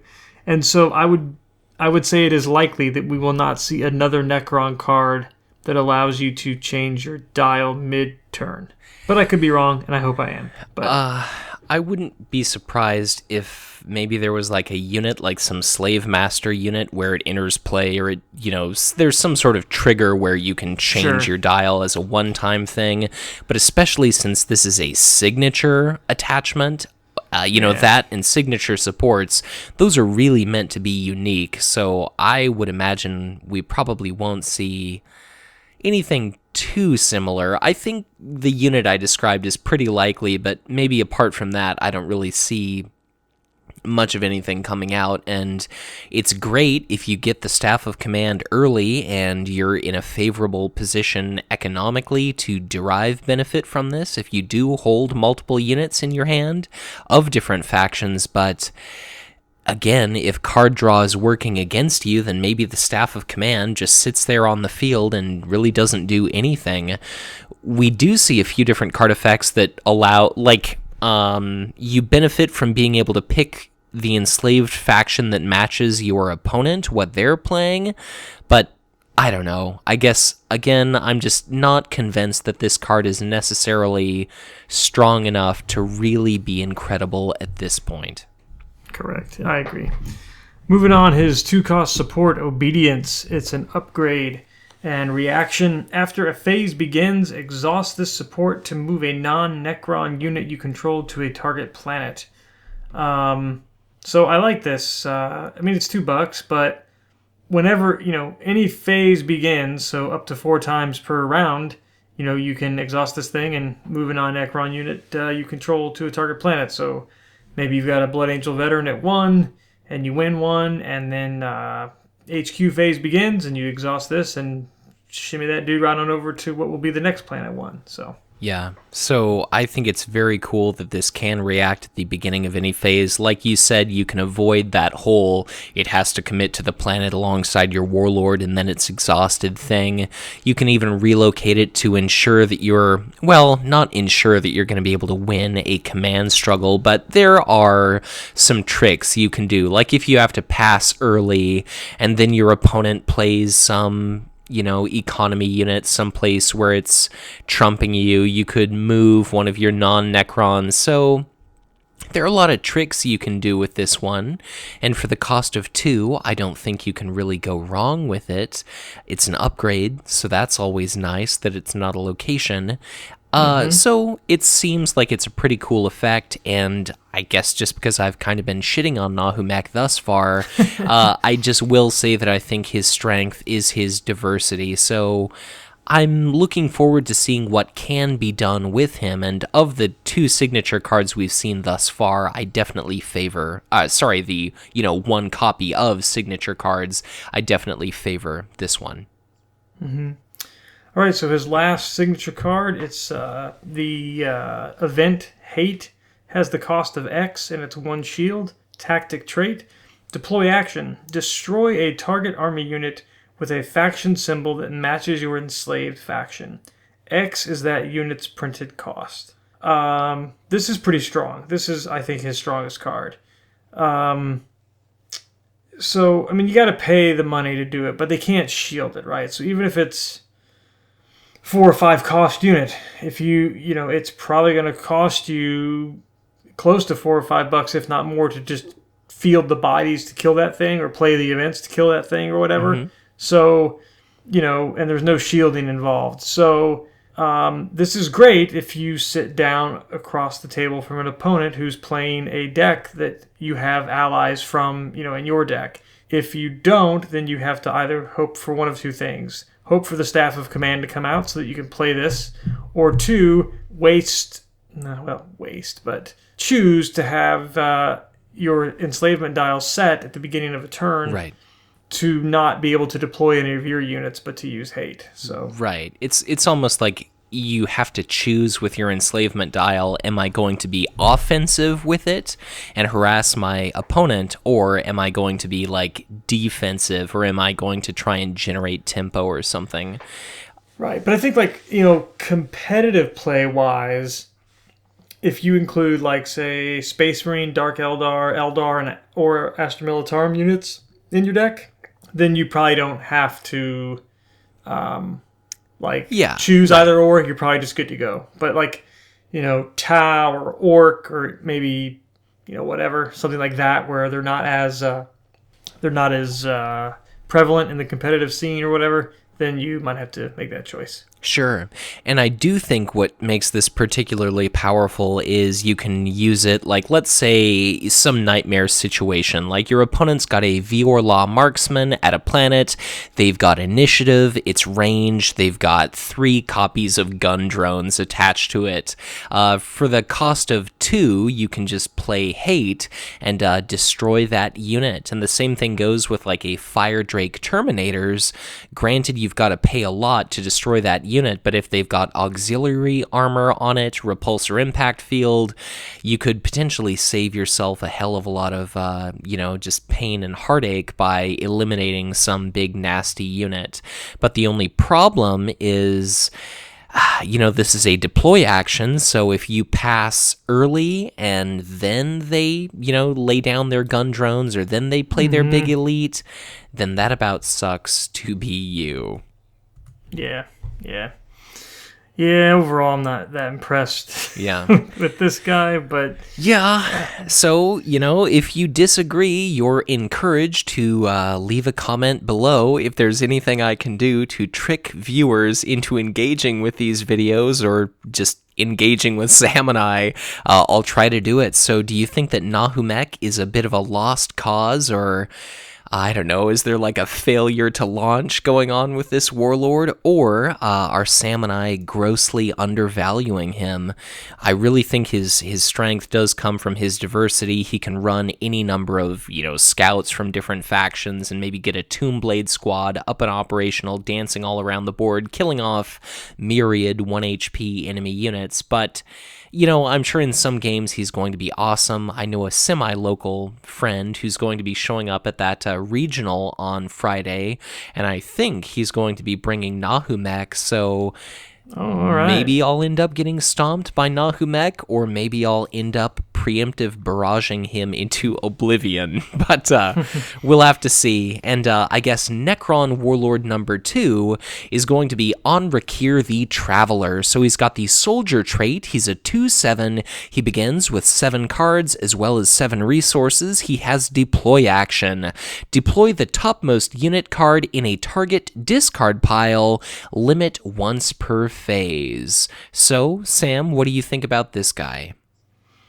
Yeah, I mean, I like him better of the two, and again, it does kind of seem like his ability might be kind of garbagey on turn 1, but I think we'll see that is kind of not the case with some of these other cards. I think there's ways to easily get cards and units in your own trash turn 1, and then it's just basically extending your hand size. And maybe your opponent sacks a Splintered Path Acolyte on turn 1 to play Demon, and you can now for $1, deploy him as a command capper somewhere. So I like him, and he's a little hardier. So yeah, cool. Yeah.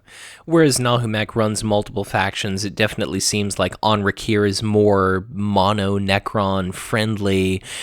I don't really think his deploy action is going to be doing much the first round, but just like you said, he's got quite the body attached to him as a 2/7. He can get down and dirty and fight. His entire playstyle is all about fueling his discard pile, and just like you said, it does essentially extend his hand.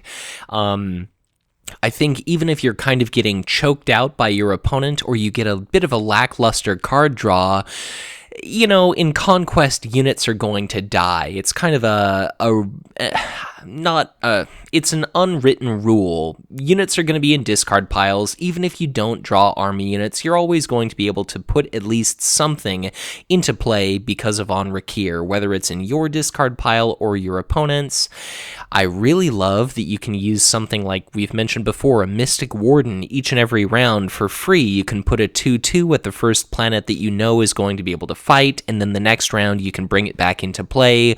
A Warlock Destructor, 2 cost 3/4, it fights, it survives, it goes to your HQ. Instead of ending up at a planet exhausted, you don't pay that resource, you just let it die, and then you resurrect it for 2, and then it's ready at whatever planet you want. So, yep. I think it's a really cool effect. I think he's definitely the stronger of these 2 warlords. And, I just think he's a little bit better at release than is Nahumekh. But we talked about discarding cards. Something that benefits from that is he has 5 copies of his signature army unit, the Pyrian Eternals.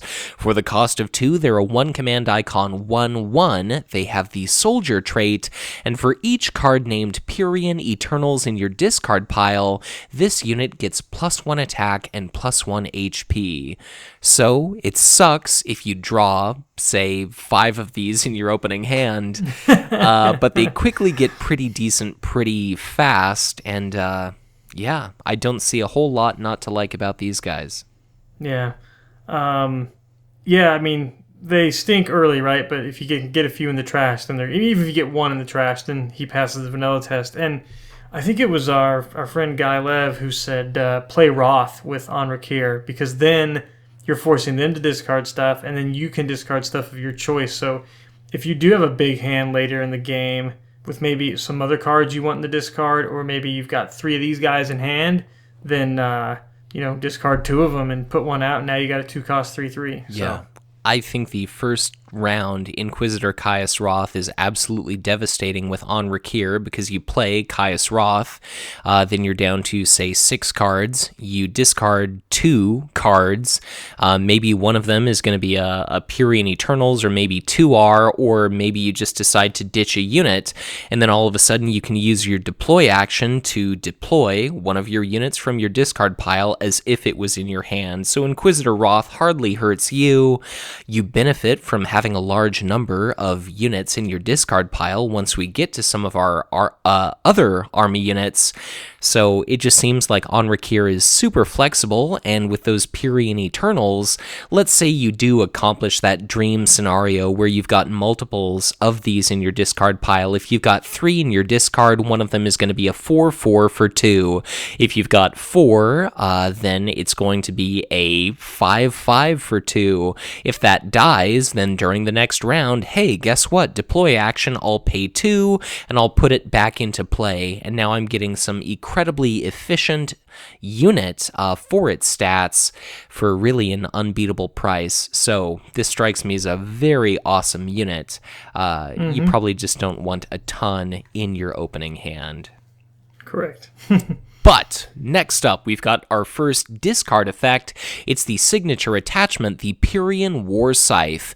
1 cost, 3 shields, war gear, and weapon traits. Attached to your warlord, attached unit gets +1 attack. Reaction: after attached unit is declared as an attacker, discard the top 2 cards of your deck. So it lets your warlord swing for 3. You can trigger the reaction as many times as you attack. And I suppose if you're lucky enough to discard a copy of Pyrian Eternals mid-combat, then all of your existing ones currently in play get all the stronger. Yeah. I mean, just on its own in a vacuum, it seems like a stupid ability. But obviously, we know that Anrakyr is just getting fueled by cards in the trash, both from him and the Eternals, and then many more cards we'll see here throughout this box. So, and it's not forced. So if you don't want to do it, you don't have to. Yes. So, and that's a very important distinction. Yeah, but it's pretty cool, and as we talked about when it was spoiled, awesome artwork too. Yes. Who does not love seeing an Ultramarine sliced nicely in half, hamburger style, by a big Necron war scythe? So awesome artwork. Highly recommend checking it out, perhaps viewing the video version of the Tyrantcast. But next up, we've got Slumbering Tomb. It's going to be the signature support, cost of 1. It is a location. Action: exhaust this support to draw 2 cards, then discard 2 cards from your hand. So it's another way to get cards in your discard pile to fuel all kind of Necron synergy. But I guess, what do you think about it, Sam? I think it's pretty cool. I mean, it only costs $1. Assuming you don't have a unit, assuming the topmost unit of your trash is not something you want to deploy, you can essentially, for 1 cost, playing the support and then exhausting it, and then obviously 0 cost down the line and exhausting it, you can essentially increase your hand size by 3. because you're going to discard 2 cards, but one of them you can still play. Well, I guess it's not a net 3, but it's a net 2, but like you can make whatever's in your discard pile better. Right. Like if you have a unit you want to deploy in your hand and not one in your trash, put that thing on top of the trash, and now you have 2 more cards also. So yeah. I mean, it helps you improve the quality of your hand. Maybe you are desperate to dig for some sort of like a game-finishing card, and then you get to pick what you discard. Like I keep saying, it could be a copy of Pyrian Eternals that you're discarding. We're going to cover a Decaying Warrior Squad, so you could chuck that into your discard pile where you could play it later. Just like you said, maybe it's going to be some unit you were going to play anyway being discarded, so that doesn't penalize you at all. And maybe if you're doing absolutely nothing else, you get rid of 2 cards that aren't tremendously useful, or maybe that you don't have resources for, and then you get a chance at drawing something a little bit better. So it deploy stalls. It just seems really absolutely superb. But, all right, what's our last one, Mitch? Yes, last but not least, because I have heard tell from, again, that same semi-local individual that he once almost did deck himself playing Anrakyr, we have the event, 1 copy only of this event. It's the 1-cost Awake These Sleepers. So it's 1 shield, it's a tactic, and action. Shuffle any number of Necron cards from your discard pile into your deck. So, if you're quickly running out of cards, you can kind of refill yourself and make sure you don't automatically lose, and you can specifically choose what goes into your deck and what stays in it. You can restock your deck with events and 2 shield cards to increase the probability of your redrawing some of your nastiest stuff. But any additional thoughts, Sam? Well, I just like that it's your choice. It's any number. It's not, X or 6 or all or 3. It's, it's just your choice. So if you have 1 unit you'd love to play, then keep him as the sole card in your trash and put the rest back, or, whatever it is. So I like the versatility of it. Yeah, I guess it does definitely allow you to make sure that the topmost unit that you might want to deploy is anything you'd like. And even though it's only a 1-copy event, we'll cover the Harbinger of Eternity, and that allows you potentially a second play of it. So, Anrakyr seems quite powerful out the gate, and even though Nahumekh does have a really cool ability by himself, I definitely do favor Anrakyr.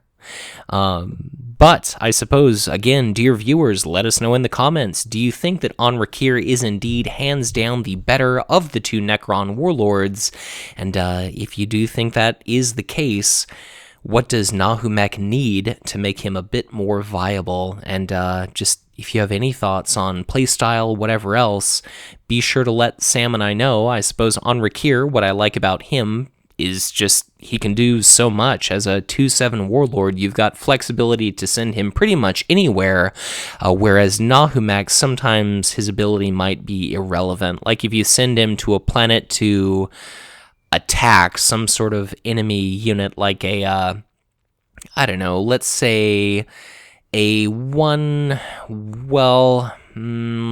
like a Sakhalem Shrine Guard that might have gotten killed by his attack anyway, you're not really benefiting from his ability, so I don't know. He's got a little bit of a built-in resistance to ambush-style units if you do save him to attack, because his reaction did the job of an attack for him. But regardless, I prefer Anrakyr.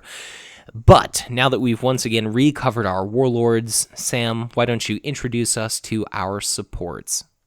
So up first we have the 1-cost support Eternity Gate. It is an upgrade traded card. Action: exhaust this support to choose a card in a target player's discard pile and place it on top of that discard pile. I like this. Obviously, it's got synergy with Anrakyr. You can, if you got something, let's say that Mystic Warden died and now he's not on top because something else died later, you can put him right back on top. And then obviously it's good against Eldar because it can really jack up their Gift of Isha plans. And it's also good against Zarathur because his, what's it called? Warp Shrine Yeah, Eternal? Shrine of Warp Flame. Shrine of Warp Flame. Yeah, Shrine of Warp Flame. You can find a crummier Tzeentch card in the bottom and put it on top, so... Yeah, I mean, putting a Splintered Path Acolyte on top of the discard pile beats the hell out of a Tzeentch's Firestorm. Yeah, typically. Yeah, so I like this card. I guess, we've kind of gone over it, but I do like it. Yeah, it's very interesting. We've got 6 different supports to talk about, so I just really think it's going to come down to which strike your fancy, how many copies of each do you want to run. Obviously, it helps Anrakyr to hinder the opponent and help himself. So, there's a lot of cool stuff you can do with this, and I'm just curious to see how many copies people run and what they end up doing with it. But obvious synergy is obvious, but what's up next? Next, we've got the Sawtalk Complex, 1-cost support. It is a location. It is limited.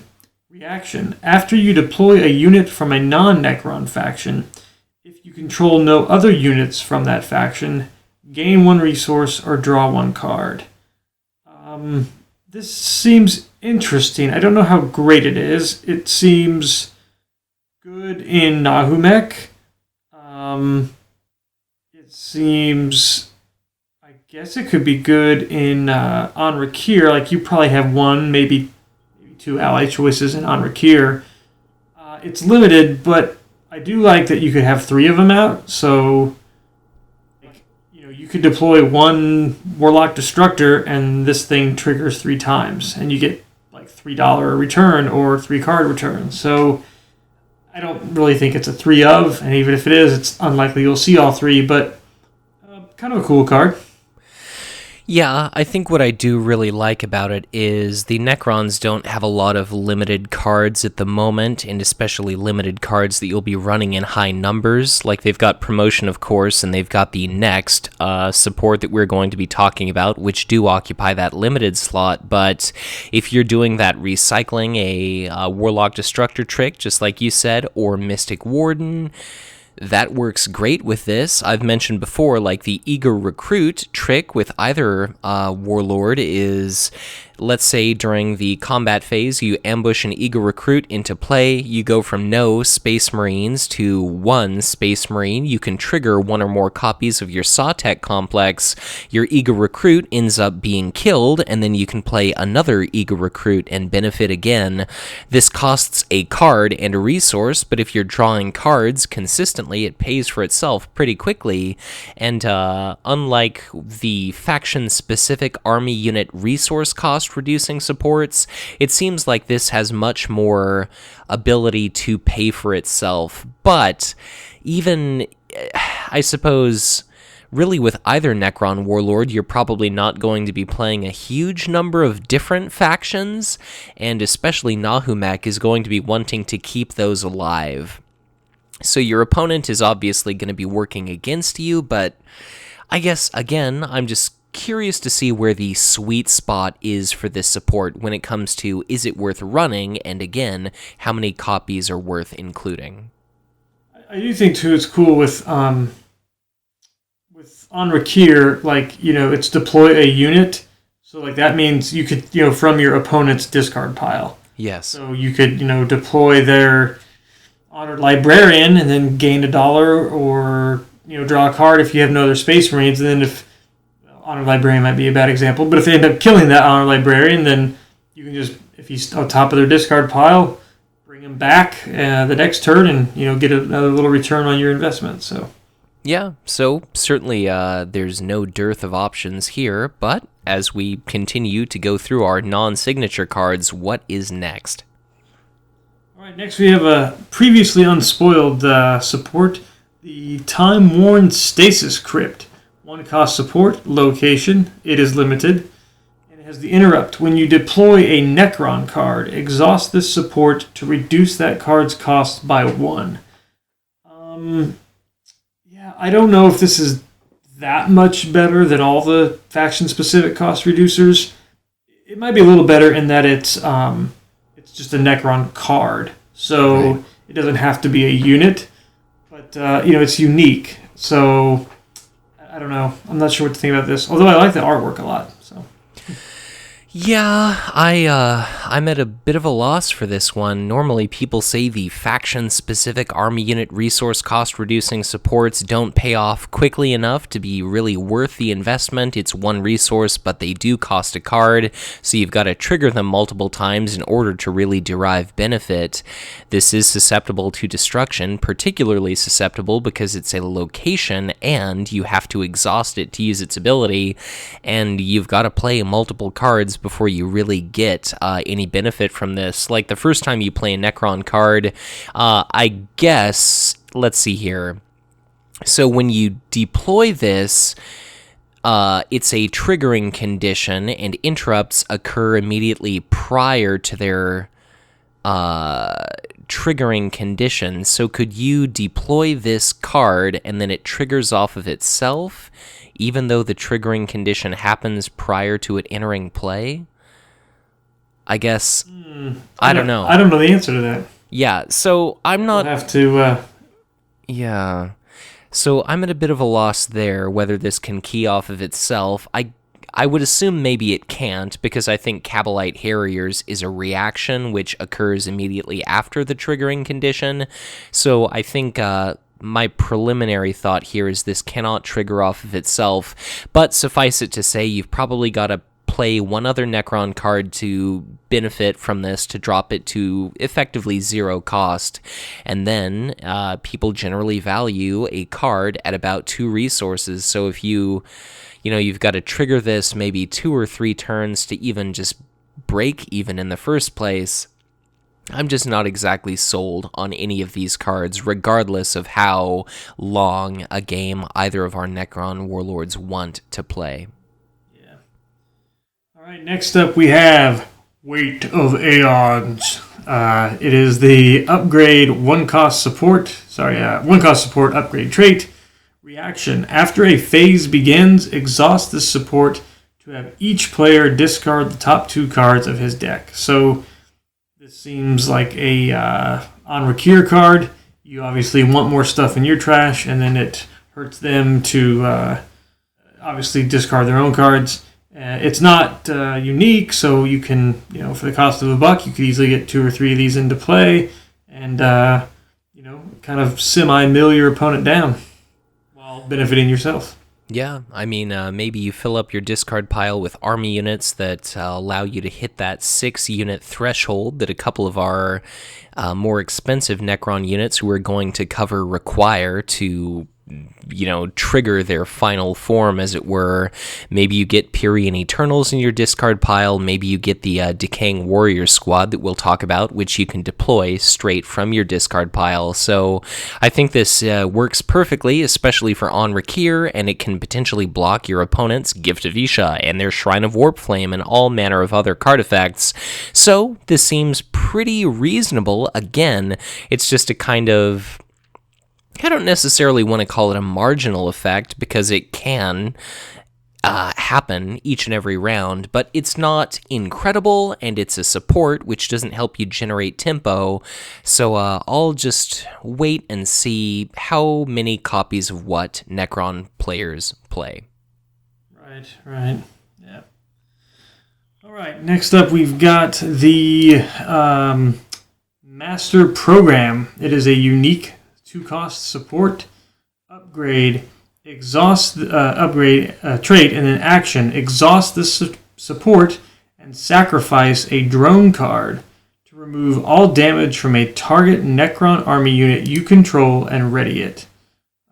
So this seems kind of like a card for Illuminor Xeris, right? Like a little preview for our Death World Cycle Warlord, but maybe there's a spot for it in either of the existing Warlords, decks. I don't know. So it's definitely expensive, it's a 2-cost unique, and you have to sacrifice a drone card, but ideally it's a drone that's attacked and it's wounded. I think really the major limiting factor here is just going to be the kind of lack of access to drones that Necrons have. In regard to non-loyal drone trait army units, really all they've got is the Wraithguard Revenant, which I think is like a 2-cost 3/2 value that the Eldar can use, like in lieu of, what is it, collecting a card or resource bonus at a green planet or something along those lines. Yeah, I think that's right. But in faction, the Necrons have a 1 cost, a 2 cost, a 3 cost. Well, they have a 1, 2, and 4 cost drone trait unit, and then they have a 3 resource cost drone trait attachment. And it's also worth noting that this is drone card and not drone unit. So this is interesting. Definitely with Xeris, like you said, it could help lighten the blow in that you're gaining a resource in addition to pulling off a lot of damage. Right. Yeah, so we're going to cover some Necron units that have got a shitload of hit points.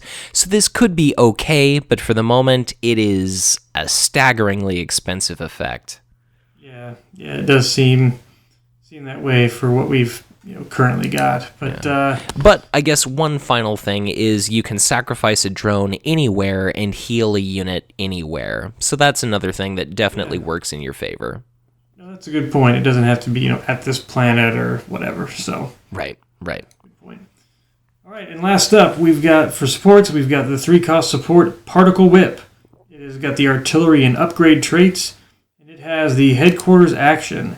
Exhaust this support and shuffle any number of unit cards from your discard pile into your deck to deal X damage to a target non-elite army unit. X is the number of cards shuffled into your deck. So, when we first saw this thing spoiled, we thought, okay, for the price, maybe not so great. But now that we're seeing all these discard effects that Anrakyr has, and, the different ways he can get cards into his trash, and the fact that you may want to get cards out of your trash and back into your deck if you're running low. 3 cost still seems expensive to me, but I think this card is a lot more viable now that we see the box as a whole compared to when it was just first kind of spoiled by itself. So, potentially big damage.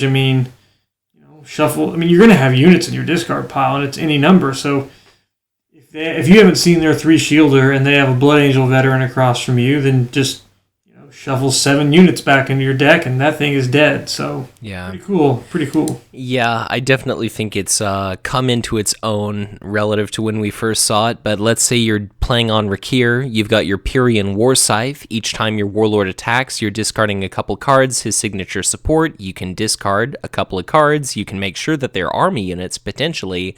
Way to the Aeons, you discard a couple of cards. We're going to be talking about a army unit, the Flayed Skull Slavers, that's a Dark Eldar unit. The Flayed Ones pack is what I was thinking of when they attack. Each and every time they attack, you discard 3 cards. So I think amassing a large number of units in your discard is relatively likely over the course of the game. What kind of sucks is you can't target elites. It is a targeted effect. Your opponent can also shield against that, but if you get this, bug zapper operational, it could be like at the end of each round, once you hit the HQ phase, it's like, here's a dead economy unit, here's another dead economy unit. And I just think this could allow a lot of pressure. I don't necessarily think it's going to be crazy.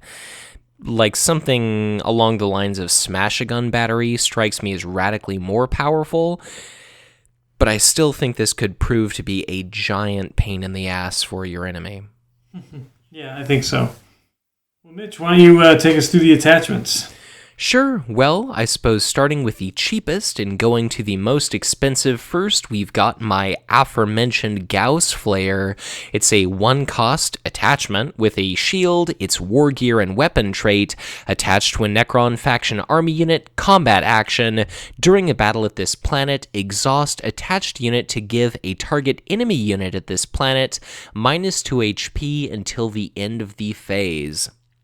So, something I want to point out that I think I've missed before is you can only trigger this during a battle, so you can't just dump a Necron at planet number 3 and annihilate your enemy's Iron Guard recruits if there's no battle ongoing. It kind of stinks that it can only be affixed to Necron army units because we end up seeing a lot of them with some pretty significant attack power. We don't have a lot of examples of extremely high HP, extremely low attack units that are like the perfect target for the Gauss Flayer, but minus HP is great in that it circumvents shields. It effectively works like unpreventable damage, and it's even cumulative over the course of multiple combat rounds. Yeah, absolutely. I mean, this obviously works really well with Nahumekh. If he shows up and gives a guy -1 or 2, and then this guy exhausts and gives him another -2, you can. If you couldn't kill the kind of the big butt guy with Nahumekh alone, you can kind of finish him off with the unit that this is attached to. So, but even outside of Nahumekh, I think this is going to be good in Anrakyr and probably even Illuminor Xeris. Yeah, and I think it's also important to just mention that this is cheap. It's going to be a great possible final deploy action because, the Viorla marksman with gun drones, all of a sudden prior to range skirmish, it drops to 0 hit points and it's dead. The Honored Librarian with that, Imperial Power Fist, all of a sudden that's dead as well. Yeah. So this is a hell of a card, and this just strikes me as an absolute Necron staple. Yeah, absolutely. But next up, we've got our Royal Phylactery. So for the cost of 1, this is a 2-shield card. It's War Gear, attached to a Necron Army Unit and reaction. After a phase begins, or a combat round at this planet begins, remove 1 damage from attached unit. So, ideally, I suppose this would go on a Necron Elite. Deploy phase, you remove damage, and the same thing for command and combat and headquarters. And if you're participating in some long combat, if you can use shields to keep your unit just on the brink of death but never quite getting there, if you really know how to push your luck, this just seems like an incredible value card. Yeah, this seems like it would go well on the Lichguard Sentinel that we spoiled last episode, and it's 1 cost, it does a lot of work, it's 2 shields, it'll be great when we see Xeris, and I think it's great even now in the existing 2 Warlords decks. Yeah. I mean, granted, it's a very slow heal. It's like a really slow burn compared to, say, the Master program, which is just all damage expunged from the unit. But it's definitely much, much cheaper. It's a lot less versatile, but this is incredible. And of course, once we get to Illuminor Xeris, giving him the ability to honestly generate like an unlimited number of resources every round is just absolutely crazy. Yeah, that's nuts. Yeah, so this strikes me as an absurd card. At the very worst, it's a 2-shield card, so this strikes me as a hell of a thing, and it seems like this and Backlash are going to be, just perfect bedfellows. Yeah, I think so. Next up, what do we have? Well, it's going to be the Hyper Phase Sword. So 2 cost, 1 shield, war gear, and weapon, attached to a Necron Army Unit. Attached unit gets +1 attack and gains Armor Bane. Action: discard a card from your hand to attach this card to another eligible unit at this planet. So, if you've got initiative, if you don't like the Gauss Flayer, or you want to run this alongside the Gauss Flayer, it's another means of delivering some essentially unpreventable damage. Maybe you've got a 3 attack value unit that all of a sudden your opponent can't use shields to block its attack. Again, this is a step up in expense, and it's limited to only Necrons, but it does count as part of that unit's normal attack to benefit from this card, which is important for some of the units we're going to cover. And the action allows you to potentially hit with Armor Bane and the attack bonus with multiple different units. Yeah, no, looks pretty cool to me. I like it. Yeah. Really, the only other stuff I can think of to add is it's another way to put the cards that you want into your discard pile, or just to get rid of cards that you don't mind being in your discard pile. That allows you another way to get them in there. You can deploy stall with this, so it strikes me as very interesting, and potentially it's a really powerful effect. It's just a bit of a shame that it is telegraphed being a deploy action to play this card, but being able to dance between multiple army units, the amount of damage you can put out with this is just absolutely nuts. And I do think it's a little better in Anrakyr than the others because, sure, you want to discard in those situations with him, so a little bit better. Yeah. And I guess speaking of discarding, we've got the Resurrection Orb. It's going to be another 2-shield attachment, but it's 2 cost, it's war gear, attached to an elite Necron faction unit you control, and a reaction is after a combat round at this planet begins, if the topmost card of your discard pile is a non-elite Necron unit, put it into play at this planet. So, provided you've got this expensive attachment on an expensive elite, every time that a combat round begins, so there has to be a battle taking place, you can potentially put an up to 4-cost Necron unit from your discard pile into play for free. And if you've got Eternity Gate, where you can make sure that the topmost card of your discard pile is an eligible unit, this could be absolutely incredible. Yeah, I mean, the potential's high, but there's some restrictions here, right? It's got to go on an elite. The elite's got to survive. Combat rounds got to start. You have to have a non-elite unit as the topmost card of your discard pile. So I'll be interested to test this one. Like I say, the ceiling's high, but a lot of conditions have to be met. Yeah, because I mean, the instant that you discard a shield card, guess what? You don't have a Necron unit on top of your discard pile.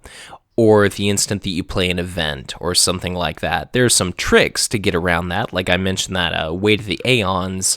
There's also the Harbinger of Eternity that you can play events from your discard pile, but then they're removed from the game, so you can remove cards from the top of your discard pile. But again, it's like the timing has to be just perfect, and kind of the stars have to align. Yeah, you can use the Eternity Gate also to, before the combat round ends, to put a 3 or 4 cost unit on top of your trash? Right. So that's what I meant when I said... Yeah, so I think I said Way to the Aeons.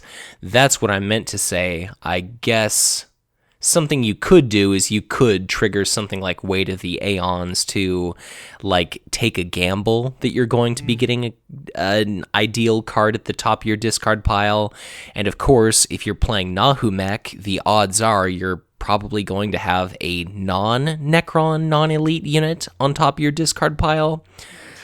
So, I don't know, it's a cool card. It would be great for some giant Death Star unit, like, that guy that we spoiled, the Lichguard Sentinel. Maybe he's chilling with his 10 hit points. Maybe he's got 1 or more copies of Royal Phylactery on him. Maybe he's protected with Backlash, and he's got a copy of Resurrection Orb on him. So, just like you said, the ceiling is very high, but it's not exactly going to be simple to pull off. So I guess the only other cool thing is that the unit can show up exhausted, and you can still benefit from your Resurrection Orb. Right. But last of our attachments, we've got an offensive attachment for once.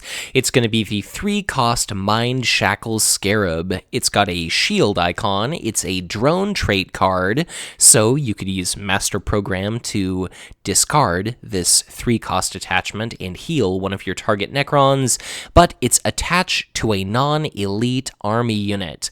Action: if attached unit's faction symbol matches your enslaved faction, exhaust this attachment to gain control of attached unit until the end of the phase. So you kind of have to invest a lot in this. It costs 3. It can only affect an up to 4-cost enemy unit if we follow the elite trend we've seen thus far, and you have to commit your enslavement dial to whatever faction symbol the attached unit has. You do gain control of it, but the instant it dies, you lose your, 3 resources and a card. So does this strike it as being worth it to you, Sam? To me, it does. I think this card is really cool. I think I said this when we first saw it spoiled, but oftentimes to deal with a 3-cost army unit, you're going to have to invest a 3-cost or 2-cost or 4-cost army unit of your own in order to be able to kill it. So now you don't have to worry about killing it. You just take it for yourself.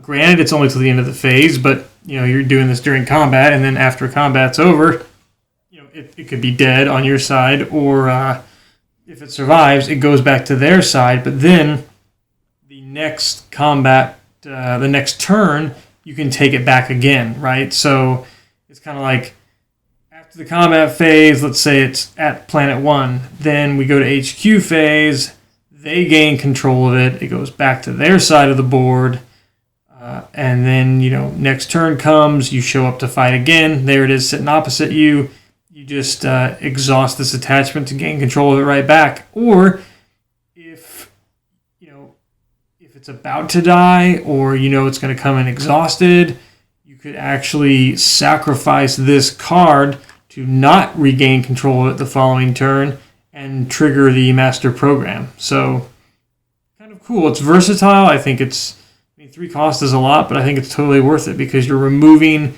an opponent's unit and you're gaining one for yourself. And to me, that seems worth $3. Yeah, and I think probably the dream scenario for this card is if your opponent's setting up like some on-she death trap where it's, I keep talking about it, the Viorlaw marksman with gun drones set up against you. All of a sudden, if you can direct that ranged area effect unit at your opponent, that can make a tremendous difference. Or, if your opponent is investing a whole lot of eggs all in one non-elite basket, this is a perfect remedy for that. And I think it's going to be just an incredibly nasty surprise. So it seems pretty great. Again, if your opponent's running a lot of attachments or something like that, you can get a tremendous amount of value out of this one. I am not sure if this is covered in the official Legions of Death rules or not, but I would just be curious to hear what happens.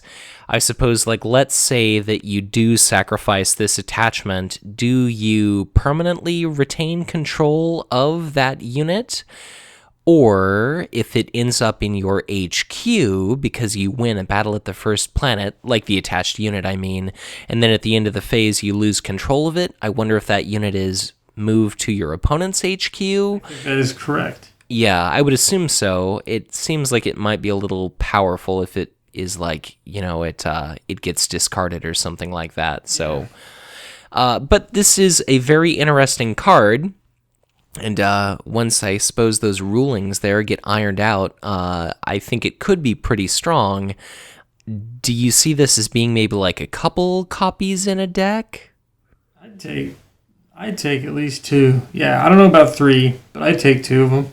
Yeah, I definitely know it doesn't seem like the community is thrilled about this one, but who knows? Maybe it's going to be some sleeper card that ends up being just extremely undervalued. But cool stuff regardless. And Sam, I suppose we've finally gotten to the heart of any deck is going to be the army units, and why don't you run us through these? Right, we've got the Canoptic Scarab Swarm, 1-cost army unit.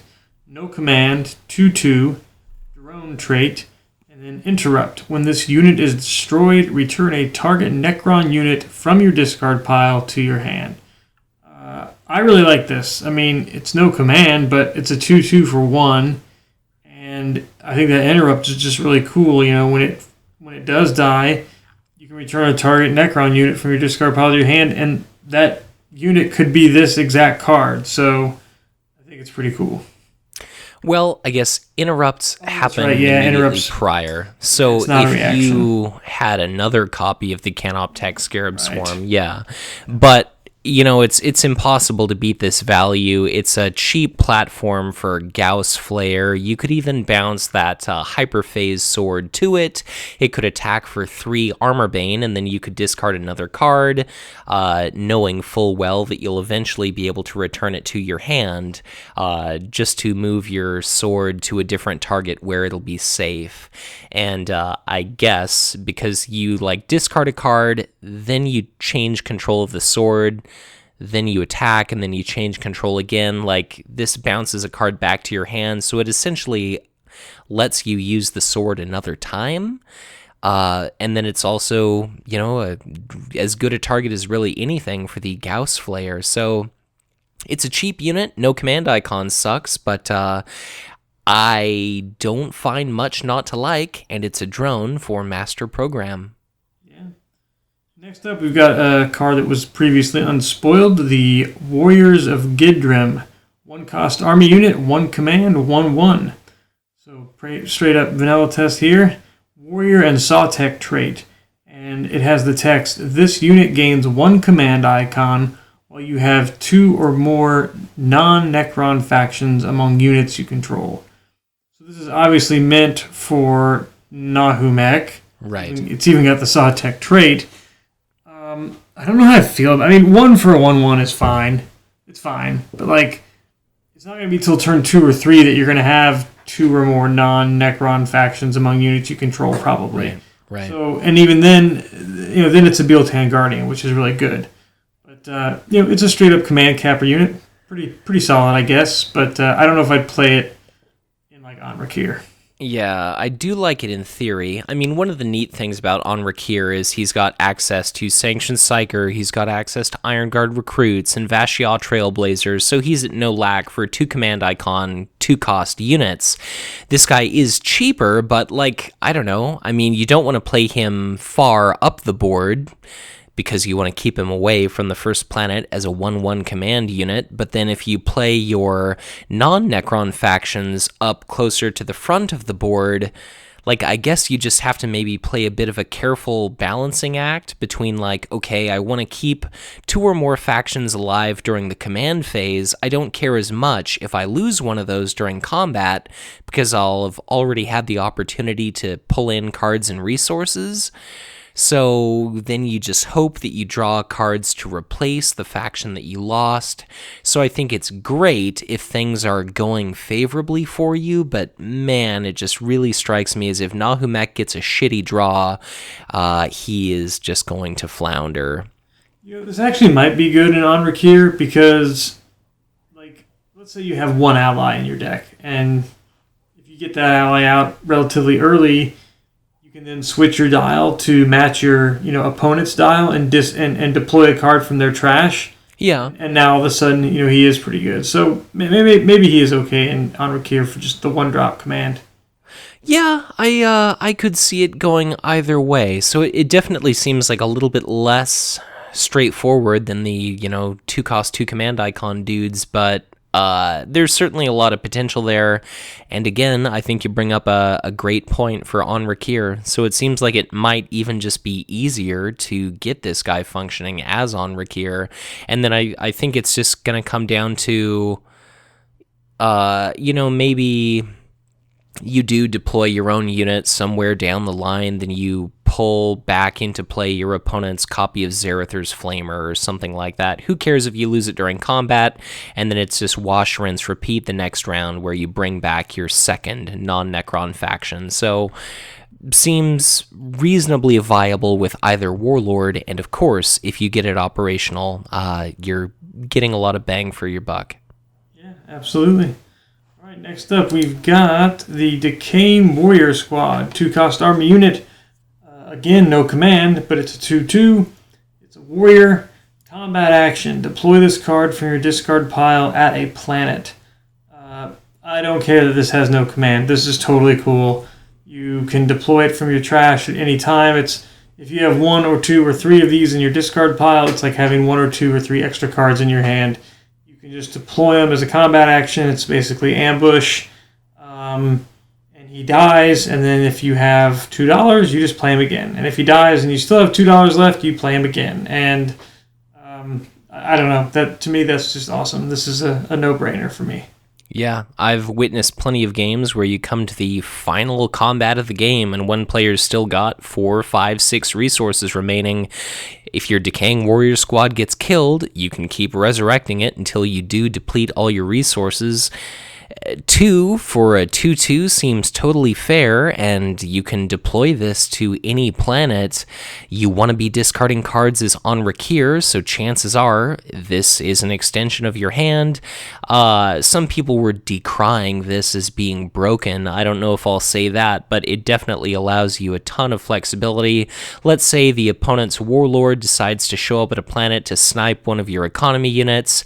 They're exhausted. All of a sudden, you resurrect one or more copies of Decaying Warrior Squad. You start beating the ever-living shit out of the enemy warlord, and you ambush units from your hand, and there's just some pretty disgusting things that you can do with the Decaying Warrior Squad here, so probably one of the coolest cards in Legions of Death, and it certainly strikes me as a Necron staple for a long time to come.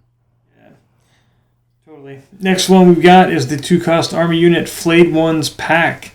It's a 1-command 3/2 warrior. Forced reaction. After this unit is declared as an attacker, discard the top 3 cards of your deck. So you might not want like 3 of these out at once, but it synergizes well with Anrakyr trying to get stuff into the trash. It's $2 for a 3/2, so seems fine to me. Yeah, when I mentioned I had a friend, Thomas Wyatt Milor, who did almost deck himself with Anrakyr, the responsible party was having 3 Flayed Ones pack at the same planet. But for a 2-cost, they attack for 3. When I said before that the Hyperphase Sword worked with actually having a unit attack, this is what I was talking about. So the Flayed Ones pack, if they use a Gauss Flare, you don't trigger their forced reaction, but if they attack for a modified 4 Armor Bane with a Hyperphase Sword, then you do have the opportunity to discard cards. So it works with the Particle Whip, it works with getting 6 or more units in your discard pile, and of course, it just helps Anrakyr big time. So very cool card. It's a warrior. Elysian Assault Team, now that I think about it, may actually be a pretty neat way to, for not a lot of expense, get multiple factions into play if you've got the foresight to set your dial to Astra Militarum, because the enslavement dial is required for deploy or put into play, but it's a very cool card. Again, it works perfectly with Anrakyr, not so much Nahumekh, but, maybe he'll get some more support in the future. Yeah. Next up, we've got the 2-cost Army Unit Immortal Vanguard. It's a 1-command 1/3 Soldier and Novak trait. It has the text, each non-Necron warrior unit you control at this planet gets +1 attack and +1 HP. So, this could kind of work in either warlord. If you're Anrakyr and your allies are going to be some warriors, then that's good. I mean, 1 attack, 3 HP, 1 command for 2, to me that passes the vanilla test, and it buffs your other units. If you're Anrakyr and you're going up against a deck that doesn't run a lot of warriors, then you better hope you're packing your own warriors. Otherwise, this guy's kind of useless to you. Packing your own non-Necron warriors, I should specify. But he could be good, and then obviously I think he could be good in Nahumekh, where you've got probably more allies than you do in Anrakyr. So. Yeah, I mean, certainly there's no lack of good warrior common army units that you can draw from. Cards like Snakebite Thug, Evil Sun's Warbiker, Incubus Warrior, Slith Mercenary, and then things you don't see quite so often like Eldritch Corsair is a warrior, whereas Borkon Recruits is a soldier. Even though it's cheaper, it doesn't benefit from this effect.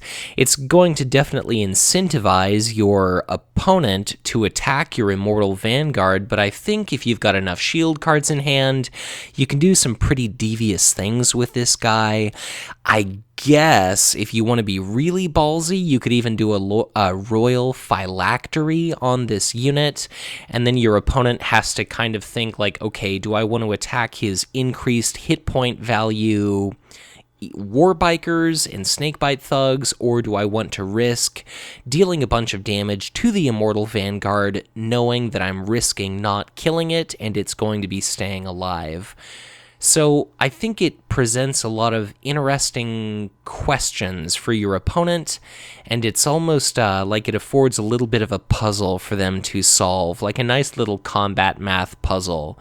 So I don't know if I'm exactly blown away by it, but I appreciate what it's trying to do. Yeah, I think this one, it's not a slam dunk auto include, but we'll try it out, and the community will kind of, I'm sure, weigh in on it. So yeah. Next up, we've got the 2-cost Army Unit Patrolling Wraith. It is no command. It is a drone. It has got 2 attack, 3 HP. It has the reaction. After this unit destroys an enemy unit by an attack, your opponent must reveal his hand and discard each revealed card with the same name as the destroyed unit, and I don't like this thing. Yeah. I was going to say, I was almost going to interrupt you while you were reading it. I don't like it either. I like that it's a drone. I like that it reveals the opponent's hand. I don't think the odds are great that they're going to be discarding a lot of cards. And I mean, if it had 1 command, it'd be so much better. Oh, yeah. But I mean, it's like we've already got these good units with no command. You know, we've got the Canoptic Scarab Swarm. We've got the Decaying Warrior Squad. Really want to be packing a 3rd unit with no command, and yeah, the chances are just low that you can discard. Granted, you can make the case that $2 for a 2/3 is fair, especially when it could potentially reveal the opponent's hand, but it's probably only going to do it once because it's probably going to die in battle, and then even if it doesn't, the next planet it's coming in exhausted.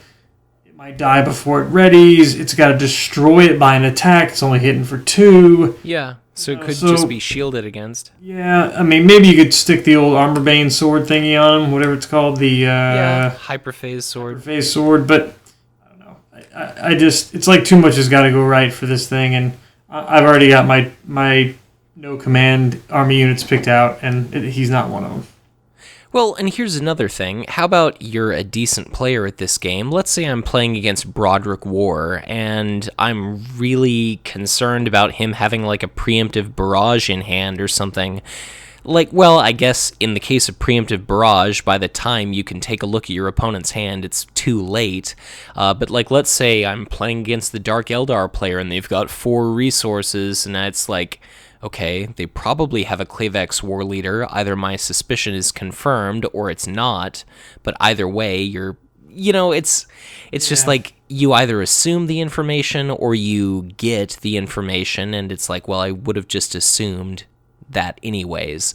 So it just seems like a kind of marginal effect, and I'm not impressed. And the sooner I can forget this card, the better. Yeah, me too. So let's move on here to the 3-cost Army Unit Deathmark Assassins. No command. To attack, 3 HP, Scout. And then reaction. After the combat phase begins, discard the top card of your deck. This unit gets plus X attack until the end of the phase. X is the printed cost of the discarded card. I do like that it's just card. You're not hoping to hit a unit or an event or whatever. Yeah. Again, and we've established discarding cards is good. Is good. No commands, a little stinky. I'm like kind of starting to wonder how good Necrons are going to be on command here, but this thing's got big potential, right? Like, it could easily be, a 4/3. I think you want it to be a 4/3 to be worth the investment because of the no command. But, if you can get 4/3 or 5/3, it seems pretty strong. Yeah. Spoiler alert, there's a card called Dread Monolith that costs 8, so I would approve of a 10/3 unit. But every game I've seen, and it's not as if I've seen a large number of Necron games, but I've seen this ability used practically maybe 8 or so times, and I have never seen it hit anything more expensive than 2.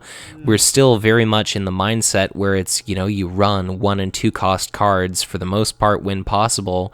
So I'm sure there's going to be an occasional story where this swings for some like out of the ballpark value, but it's not elite, it's not unique. You can Archon's Terror it, you can do a ton of different things to get rid of this guy. You may not have initiative, and your opponent might be able to swing with something sufficient to end up killing off this unit, or they could use Suppressive Fire, or the Emperor's Warrant, or all kinds of different stuff. So I think more often than not, this is going to be underwhelming, and it's a lot of resources invested in a unit with no command icons.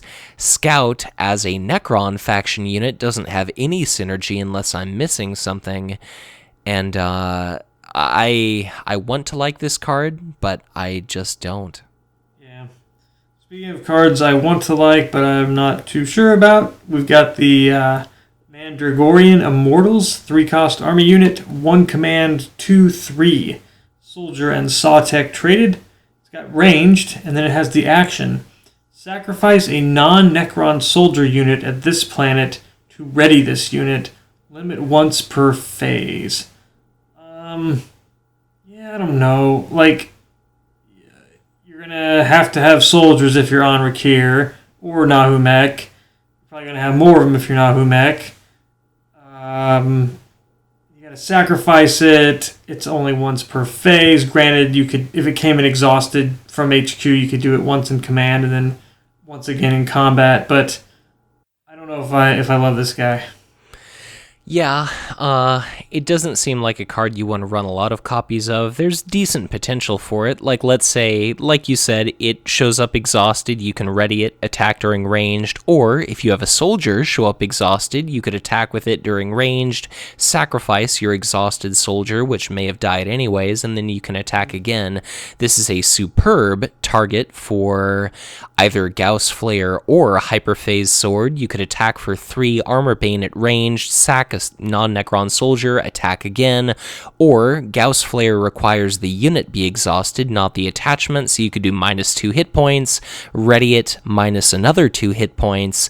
It does have a fair few HP associated with it, so it's relatively survivable, and I think this could indeed be a decent unit, but it strikes me as mildly reminiscent of the Hypex Injector Baleful Mandrake combo. Correct. Where it does take a little bit of effort to get it functional. Once it's up and running, it's pretty damn good, but it's definitely not an inexpensive effect, and it just sucks to have to throw away like a 2 or more cost unit. Like, there are a lot of Space Marine and Astra Militarum soldiers, but they range from 1 to 2 to 3, and this is a pretty costly effect. Yeah. Now, here's the 3-cost army unit I do like. The Reanimating Warriors. 3 cost, 1 command, 2/2. So he's a little pricey, but warrior traded, and his interrupt is such. When this unit would be destroyed by taking damage, remove all damage from it, and move this unit to an adjacent planet instead. Limit once per phase. This is really cool. There's only a few effects that kill units without them taking damage, like Doom. Well, I guess in Doom's case, he'd be in the HQ, but so Doom can get rid of this thing, Exterminatus can get rid of this thing, Klavex Warleader can do it. And Gauss Flayer. Gauss Flayer, I guess, in that head-scratching mirror match. Right. But 95% of the time, this thing is dying by taking damage, and just moving on down the line, ready for the next battle the next turn.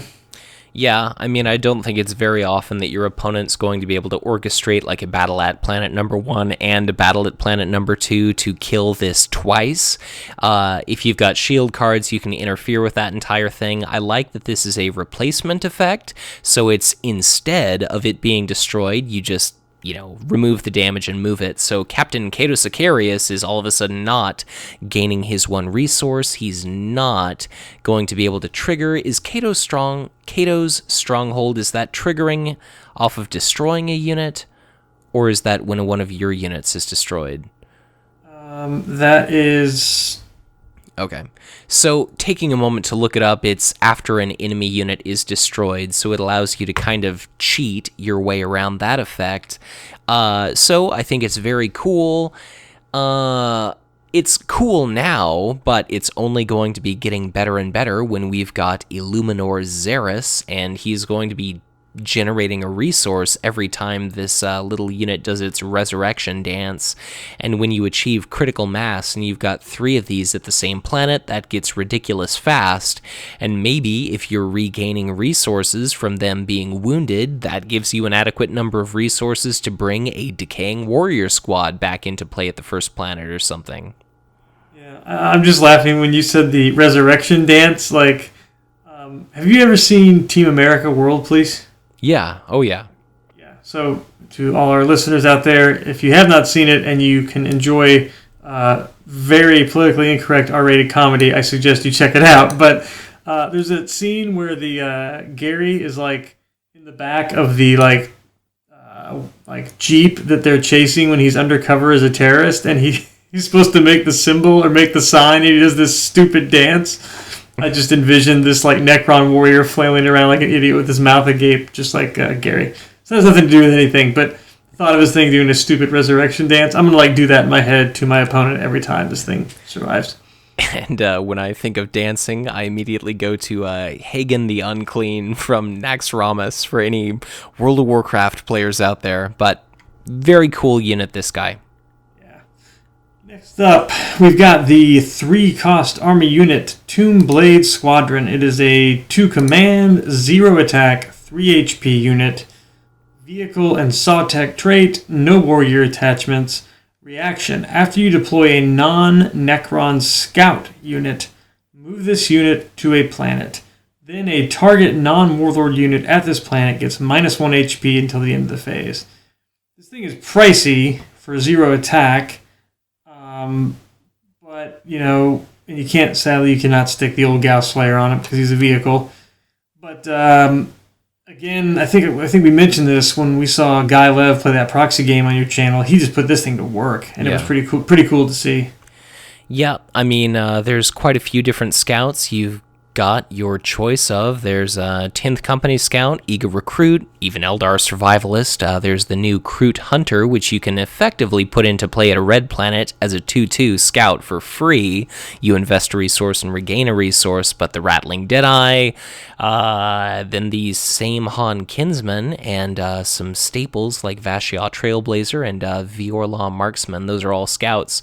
So what you can do is you can play a scout, you can move this to a planet, maybe you kill an Incubus Warrior, maybe you kill a Void Pirate Rogue Trader, maybe you kill an Alpha Legion Infiltrator, maybe you play multiple scouts on the same round if you get lucky with your draws. It just kind of has to bounce from planet to planet. It can't move to the same planet where it's already taken up residence. The -HP does only persist until the end of the phase, but with Anrakyr, if your scout dies, like your same Han Kinsman, a 1-cost 2/2 at a green planet, maybe you play this far down the board, and then every deploy phase, you resurrect your same Han Kinsman so it can fight. It ends up dying, and then it's at the top of your discard pile, and you can redeploy it and move your Tomb Blade Squadron someplace else. So it's going to be up to your opponent to find a way to trap this unit. But even if it ends up in your HQ, you can send it from your HQ directly to a planet, and then it's not exhausted, and it's counting 2 command icons against your opponent during the command phase. Yeah, pretty cool. And the other thing, I don't know if this would be very doable or viable or smart, but if you wanted to ping somebody that had 2 HP and kill them at this, and they're at a planet, like you said, you can't move to the same planet, but if you deployed a scout, move this guy over, hit someone for 1, you could then, your next deploy move, you could deploy another scout, move this guy to that planet, and if your scout has 1 HP, you could kill your own scout so that you could then deploy that scout again and move this guy back to original planet number 1 to get the second -HP on that unit. Yeah, I think if you did scout from hand and then move this guy to planet 1, target a unit for -1 HP, then a second scout from hand, move this guy to the planet with that scout. Yes. Kill that scout, put that scout on top of your trash, and then when you deploy him from trash, you move this guy back to planet 1 and hit the guy for what is now a negative 2nd HP. Yeah, I mean, that takes a little bit of doing, but that sounds like the kind of play that ends up possibly winning a tournament, honestly. Right. Yeah, well, we'll see if it's if it's ever going to be viable or doable. But before we move on here to the forecast, I did just want to say that it seems to me on first blush here that Necrons are like the opposite of Space Marine in that they don't have this glut of like really good 3-cost army units. Yeah. There's nothing here that's blown me away. The Reanimating Warriors are really good. But of these, 4 different 3-cost army units, none of them like blow me out of the water. Like, oh, it's a complete staple, with the exception of probably those Reanimating Warriors. So it's kind of like the opposite. Like, I think your cost curve is going to be like 1s and 2s, and then maybe like 1 3-cost unit, and then some like, some bigger, hardier units. It certainly could be, or you could just occupy your 3-cost slot with Blood Angels veterans and White Scars bikers. So, why not, baby? Yeah, I mean, tons of different options. I am just dead curious to see what exactly ends up being like the cream of the crop competitive Necron deck. Yeah, me too. All right, next up for army units, moving on to the forecast guys. We got the Canoptic Spider, 1 command, 4/3. Again, this is a previously unspoiled unit here. He's drone traded, and he has the combat action. During a battle at this planet, discard a unit card from your hand to remove 2 damage from a Necron Army unit you control at this planet. So, it seems fine in the upcoming Illuminor Xeris. It seems absolutely fine in Nahumekh. I'm sorry, in Anrakyr, because again, if you discard a unit from your hand, you're not really discarding it. It's still basically in your hand in that it's playable, in theory. Yeah. And you can heal up one of your guys. He's a 4/3 with 1 command for 4, so maybe a little below the vanilla test, but with that ability, seems fine by me. Yeah, I mean, it is limit once per combat round, but it's a nice action where if you're starting to run out of shield cards, or you could even just save your shield cards when you know that you've got this spider at a planet. It's a drone, so when it's nearly dead, when you've run out of units in your hand to discard, if you're doing that master program thing, you get like one last laugh where it's like, okay, my 2 damage Canoptech Spider, that is exhausted. It's attacked for 4. I'm now going to sacrifice it to pull all the damage off of some other unit. I don't really know if this is going to see play outside of Illuminor Xeris, but it's definitely interesting. I just am not a big fan of expensive cards that are relatively fragile, but it doesn't have to exhaust to use its ability, and it can target itself. So it's a pretty cool little guy. I guess you just want to make sure that you're not playing it opposite some enemy unit that can potentially kill you in a single swing, and that doesn't allow you the action window to respond. Yeah, that's a good point. This next one I like a little more here. The 4-cost Immortal Legion, 2 command, 4/4, Soldier and Sawtech. So he's already passed the vanilla test in my mind with those 2 command hammers. And then he's got the cool combat action. Exhaust this unit to move it to a planet with an enemy warlord with a faction symbol that matches your enslaved faction. So I think this might be, even though it's a Sawtech, I think it might be a little trickier with Nahumekh, right? Because you've got your own allies you want to play. With Anrakyr, you might only have like 1 ally faction. Yeah. And at least I keep going back to that because in my mind that's how I'm going to build them. And, if you've got a readied unit, they're probably going to want to kill it. So, like, let's say, okay, you win battle at Planet 1. You ready this guy. You ready all your units, right? They're all exhausted. You ready them. Now you can just move him opposite the enemy warlord. If your enemy warlord is across from one of your own, like, 2/2 units, they have to decide, do I want to try to damage this thing, and maybe double crushing blow it, and then take the 2 hits from the other thing that's ready, or do I want to kill the ready unit and then get the hell out of here? Because now this thing's sitting across from me and it's going to smack for 4. So yeah, it's kind of like a better lone wolf, I guess, is kind of how I look at it. Yeah. I mean, even in a situation where, first of all, it's great that if it forces the enemy warlord to retreat, it's sitting there with 2 command icons is nice. But like, let's say even if your opponent's warlord shows up at a planet and is there alone, like they're just going for the battle ability, you send your Immortal Legion over there. Maybe they take a hit from the enemy warlord. But then your opponent has to decide, like, okay, I could maybe kill the Immortal Legion if I stay, but then I'm gonna risk taking a hit of 4, and then it's kind of gonna be the same thing next round. Like, how many 2-value shield cards or how many 1-value shield cards does my opponent have? Do they have something like, I guess, first of all, Lone Wolf has to go to a planet where you don't control any other units, and this does not have that restriction, and even if it did, you could move it to that planet and then use a copy of Decaying Warrior Squad as well. So it seems like once you get one of these on the board, you've got a lot of control. You can harass the ever-living shit out of your opponent's warlord, and then you could even do something along the lines of... like if this ends up in your HQ and it's not exhausted, then you could move it from your HQ to a planet, so that way you get around the whole, like, it would be commit during the command phase thing. Right. Or, like, yeah, it gets you out of getting hit first. Like, you win a battle at Planet 1, it's readied, it goes back to your HQ, it's still readied, then battle on Planet 4 with, your command unit and the enemy warlord. They take a swing at your command unit, they kill it. Then as a combat action, you exhaust this and move it there, and now it doesn't have to get hit first before it readies, right? So yeah, so a lot of cool stuff, and this is just as eligible for those nasty attachments as anything else. And 5-attack Armorbane with the Hyperphase Sword is pretty nasty.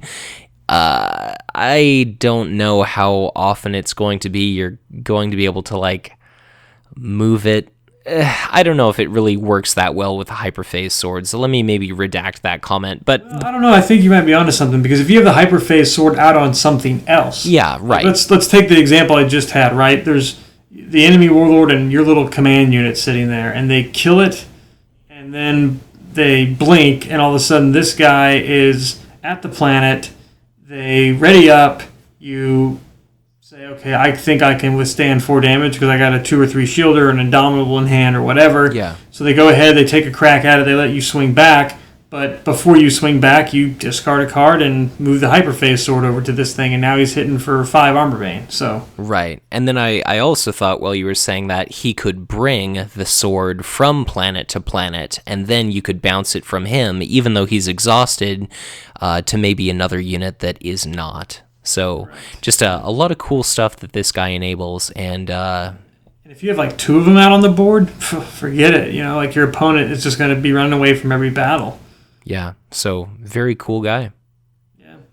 All right, next up we've got the 4-cost Praetorian Ancient. 1 command, 3/4. Soldier trait.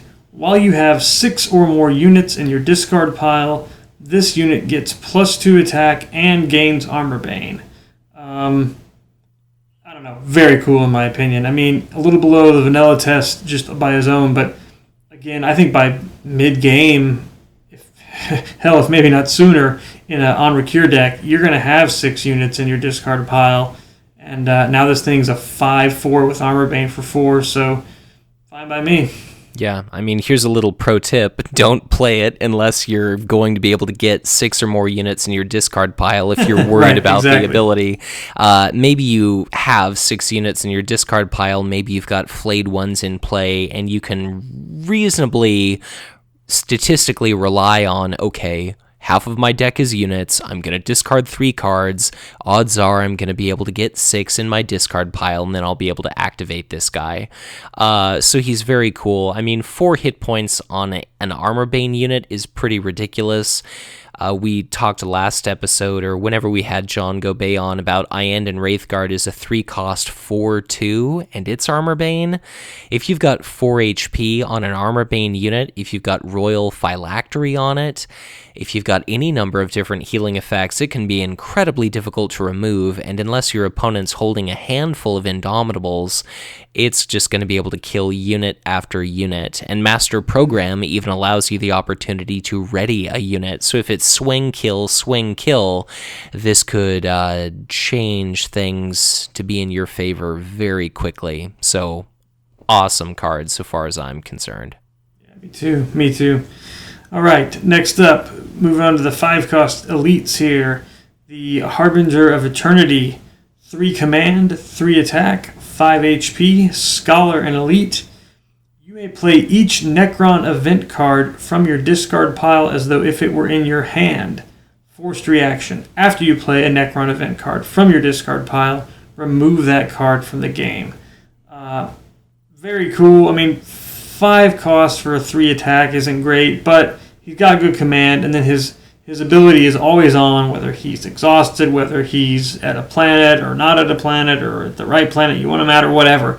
It's always on. So, the one bad thing is you can't just keep recycling these events forever and ever and ever. Yeah. There's kind of like Game of Thrones has a dead pile. You're going to have to create a dead pile for your events. Might be interesting for the Octagon guys to figure that out, but it's pretty cool if you've got 1 event in your discard pile and 2 more of them in your hand. You probably don't want to be doing this, but I really like that you can just kind of recycle these events, at least once. So yeah, I think we're definitely going to see like a removed from the game pile. Not that it really matters, but I'm sure Octagon will just be able to do a secondary discard pile, which works perfectly for this guy. That's what they do for like Lord of the Rings, the living card game. And sometimes it's like you have to create a second deck for yourself because each scenario in that game is radically different from one another. But this strikes me as the kind of elite that you probably don't want heavily involved in combat. You probably play it somewhere to win command, and then it just sits in play. We're going to be talking about our events shortly, but they are really pretty useful. They provide a lot of card advantage, or they can heal, but they've got a limitation on how often you can use them. So, maybe you play it, and then you remove it from the game the following round to play it again. Maybe you just keep improving the card quality of your hand, or you just give an absolute metric ton of hit points to your units. So this enables a lot of cool stuff. It's an elite eligible for Resurrection Orb, and 5 HP is nothing to sneeze at. I won't shut up about Royal Phylactery, and this is a pretty decent target. So this is a cool little dude, and it allows you to even use signature events again. So. And I guess I misspoke. I was thinking like if you had 1 in the trash and 2 in your hand, you wouldn't want to play it, but that actually doesn't matter. It's just the card itself is removed from the game, not like all copies of the card. Right, so right. I misspoke on that. Right. Yeah, all right. Next up, we got the card that we were able to spoil last time. This is the 5-cost Army Unit Lichguard Sentinel. 2 command, 2/6, Soldier and Elite. So I went on about this guy last time, so I'll kind of breeze through him here, but while you have 6 or more units in your discard pile, this unit gets plus 4 HP. Your opponent must declare a ready unit named Lichguard Sentinel as a defender if able. So basically, just play him the same time you play the Praetorian Ancient, which is after you're making sure you got 6 or more units in your trash, and whatever you do, don't attack with them. And if they try to suppress a fire, make sure you got backlash. But 10 HP unit could be that has to be declared as a defender could be a problem. Yeah, 2 attack value is not much, but if you've got Royal Phylactery on him, that's super strong. Hell, if you've got 2 copies of that, at the end of every combat round, you peel 2 points of damage off of him, plus you've got reanimation protocols. That is just crazy fast. Maybe you've got Gauss Flare on him, and this Death Star of a unit just becomes like this cumulative minus 2 HP delivering powerhouse. It just seems like it could be absolutely crazy, but even just used at its most basic value or whatever, like its primary fundamental purpose, it can protect all your other units. You just wait to attack with it last. It can soak up 6 to 10 points of damage, and in the meantime, all of your more fragile units are attacking. If you're running Nahumekh, maybe it keeps your number of allied factions high, and if you're running Anrakyr, then it just keeps all your Gauss Flare-laden units around. I guess in that case, like Gauss Flare allows you to use combat actions to use up all your units, and then you run out of combat turns relatively quickly. But still, it's very potent defensively. It's only one more cost than the common army unit Frontline Ardboys, like we mentioned before, but it can potentially have double the HP. So, very cool unit, and I'll just be curious to see what players end up doing with it. Yeah. All right, moving on to the 6-cost guys here. The Doomsday Ark. 6 cost, 2 command, 5/5, vehicle and elite, no warrior attachments, area effect X. X is the number of non-Necron factions among units you control, and again, I do not like this card. Yeah, I think realistically you're probably not going to have a huge area effect value associated with this one. It sucks to invest 6 resources in a unit that is only swinging for 5 just because that's so much. It's relatively easy to hit. I mean, like, in a world where there are cards like Ion Rifle, where for 1 or 0 cost, a unit gets a +3 attack value bonus, I'm just not blown away by 5 attack. You can use Borkon Recruits in your deck, and they can attack for 4 at the cost of 2. So the Necrons don't really have any other area effect options, except for, I guess, Tactical Squad Cardenas and stuff like that. And now that I think about it, just run Tactical Squad Cardenas.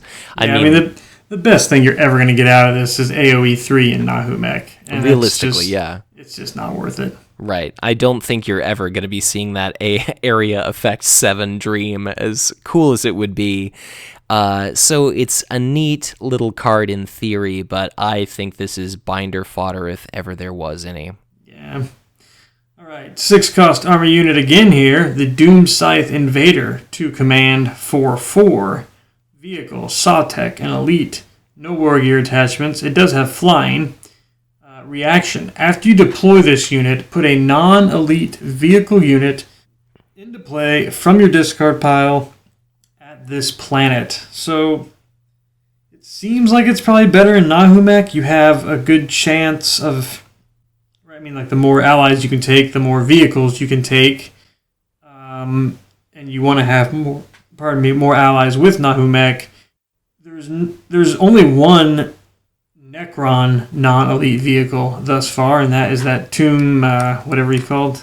The Tombblade Squadron. Tombblade Squadron. So it seems like it's probably most likely going to be an ally that you're going to put in. So maybe it's Bloody Reavers or the Wild Rider Squadron or something, but this doesn't blow me away, really.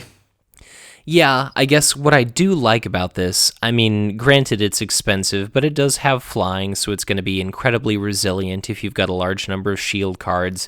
Healing it is going to be more effective than normal because, flying cuts incoming damage in half prior to your opportunity to shield, unless it's delivered by another flying unit. So this is pretty durable, it's pretty survivable, and what I enjoy about it is... you're not like discarding the top card of your deck, and if it's a, whatever kind of unit you're putting it into play, it's like, okay, clearly I've got a Wild Rider Squadron in my discard pile. I know that I'm going to be able to put that into play. So you can wait to play this until you know that you're getting a good value from it. But it is expensive, and sometimes you're just not going to have a vehicle in your discard pile. Right, but I guess like the dream scenario, right, is play this for $6 and then get an Assault Valkyrie for free. Yeah, Assault Valkyrie. No, it's common, right? Yeah, I believe. Yeah, because Gorzad can take it. That's right. Yeah, Gorzad can take it. So that's cool. But yeah, overall, I'm not too sure about this thing. It's better than the Doomsday Ark, but I think the 5-cost elites are kind of where I think I'll fall into for the Necron elites, but. On the opposite end of the 5-cost elites, we have the 8-cost army unit, Dread Monolith. 5 command, 5 attack, 7 HP, vehicle and elite. No warrior attachments. Combat action, discard the top 3 cards of your deck. Then put a non-vehicle Necron unit discarded by this effect into play at this planet. Limit once per round.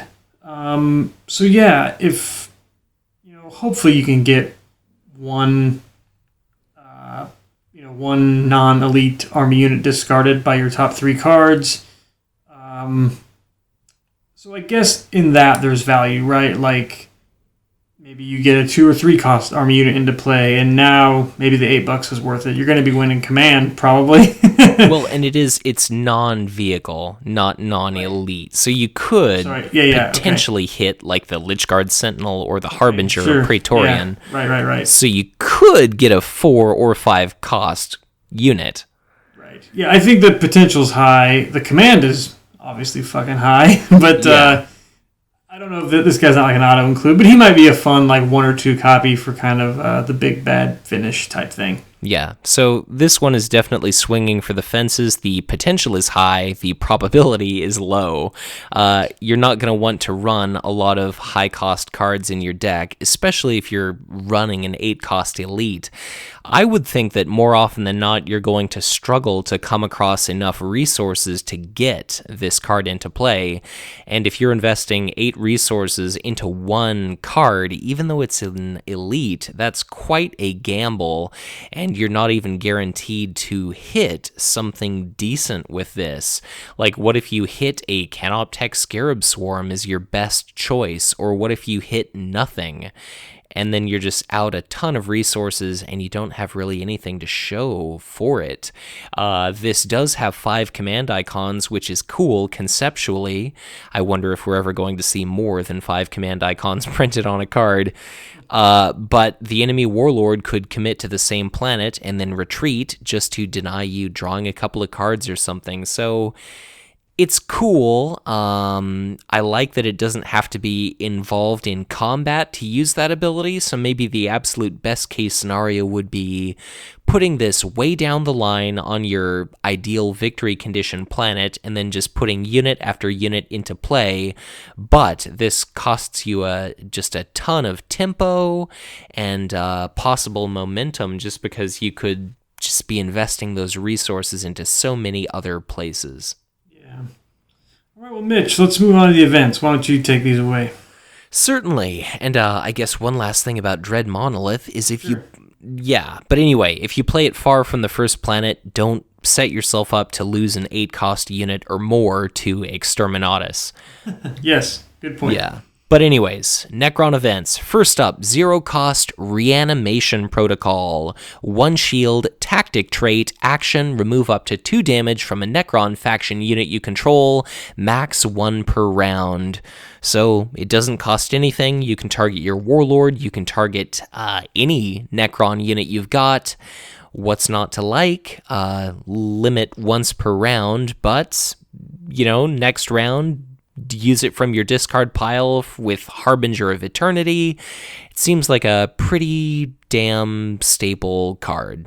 Yeah, I don't have anything to add, really. It's a staple card, and yes, sir, I'll take it.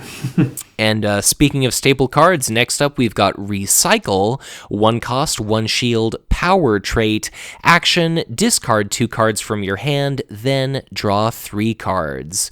So it's you do X, and then if you complete X, you do Y.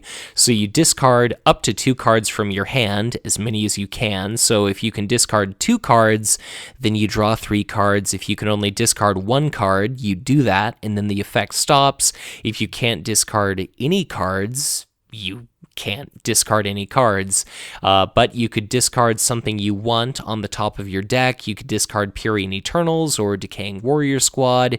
Discarding cards is good, and then you draw additional cards. You can throw away garbage. You can draw solid gold.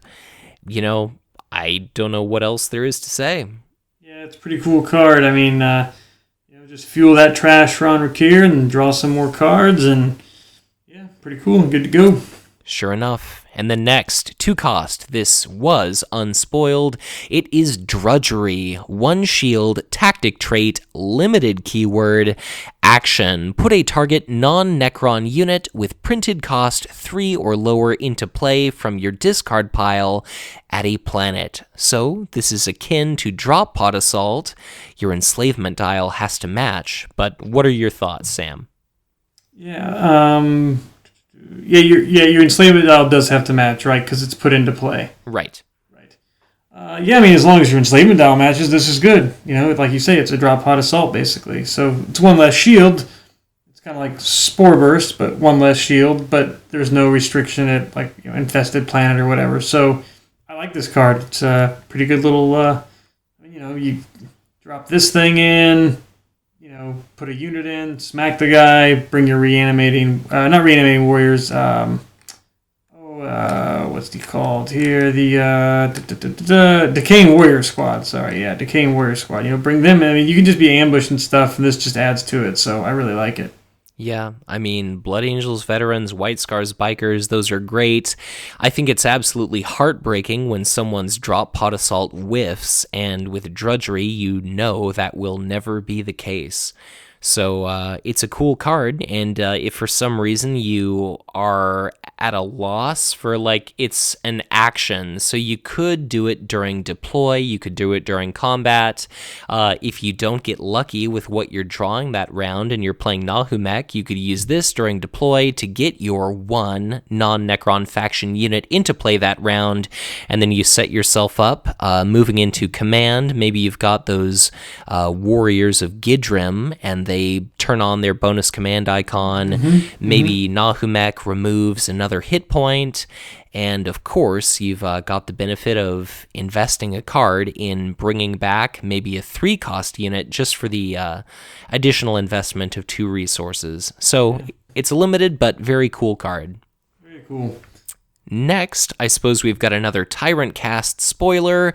This is Mechanical Enhancement, cost of 2, 2 shields, tactic trait, combat action. Each Necron unit you control at a target planet gets plus 2 HP until the end of the phase. Yeah, I like it.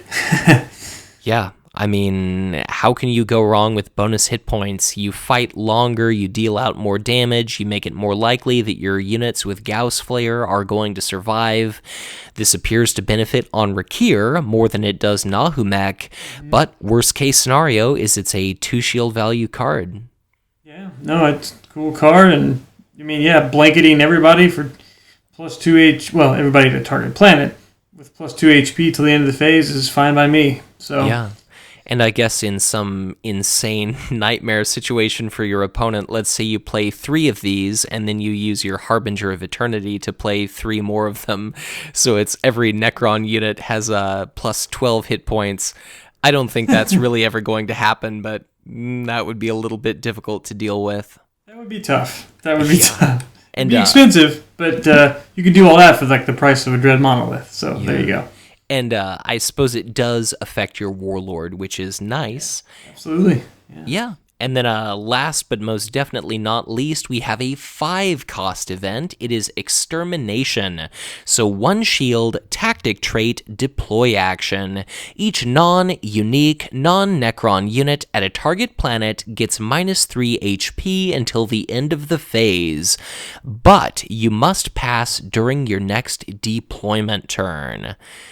So this is going to be the last thing that you do, but if you've got 5 resources to invest, you could just kill an absurd number of enemy units. This is better in Anrakyr, quite obviously, and while we're on the subject, I think it's interesting to note that the Necrons did not receive any unique army units, but... Yeah, interesting. I guess, about that. What are your thoughts here, Sam? Minus 3 HP until the end of the phase. Yeah, I mean, obviously, if it doesn't kill it, then it's back up to its, printed or whatever is left HP after the deploy phase. But, just stall as long as you can so that this is the last thing you do. It's kind of a big game finisher. It's expensive, but, there's no shielding. There's no, Rock Creek Bunker. There's no nothing that can stop this. And, you could wipe out the planet, if it's turn 5 and that's the win condition for both of you, you could just wipe out their whole army, and it has the coolest artwork in the game. Yeah.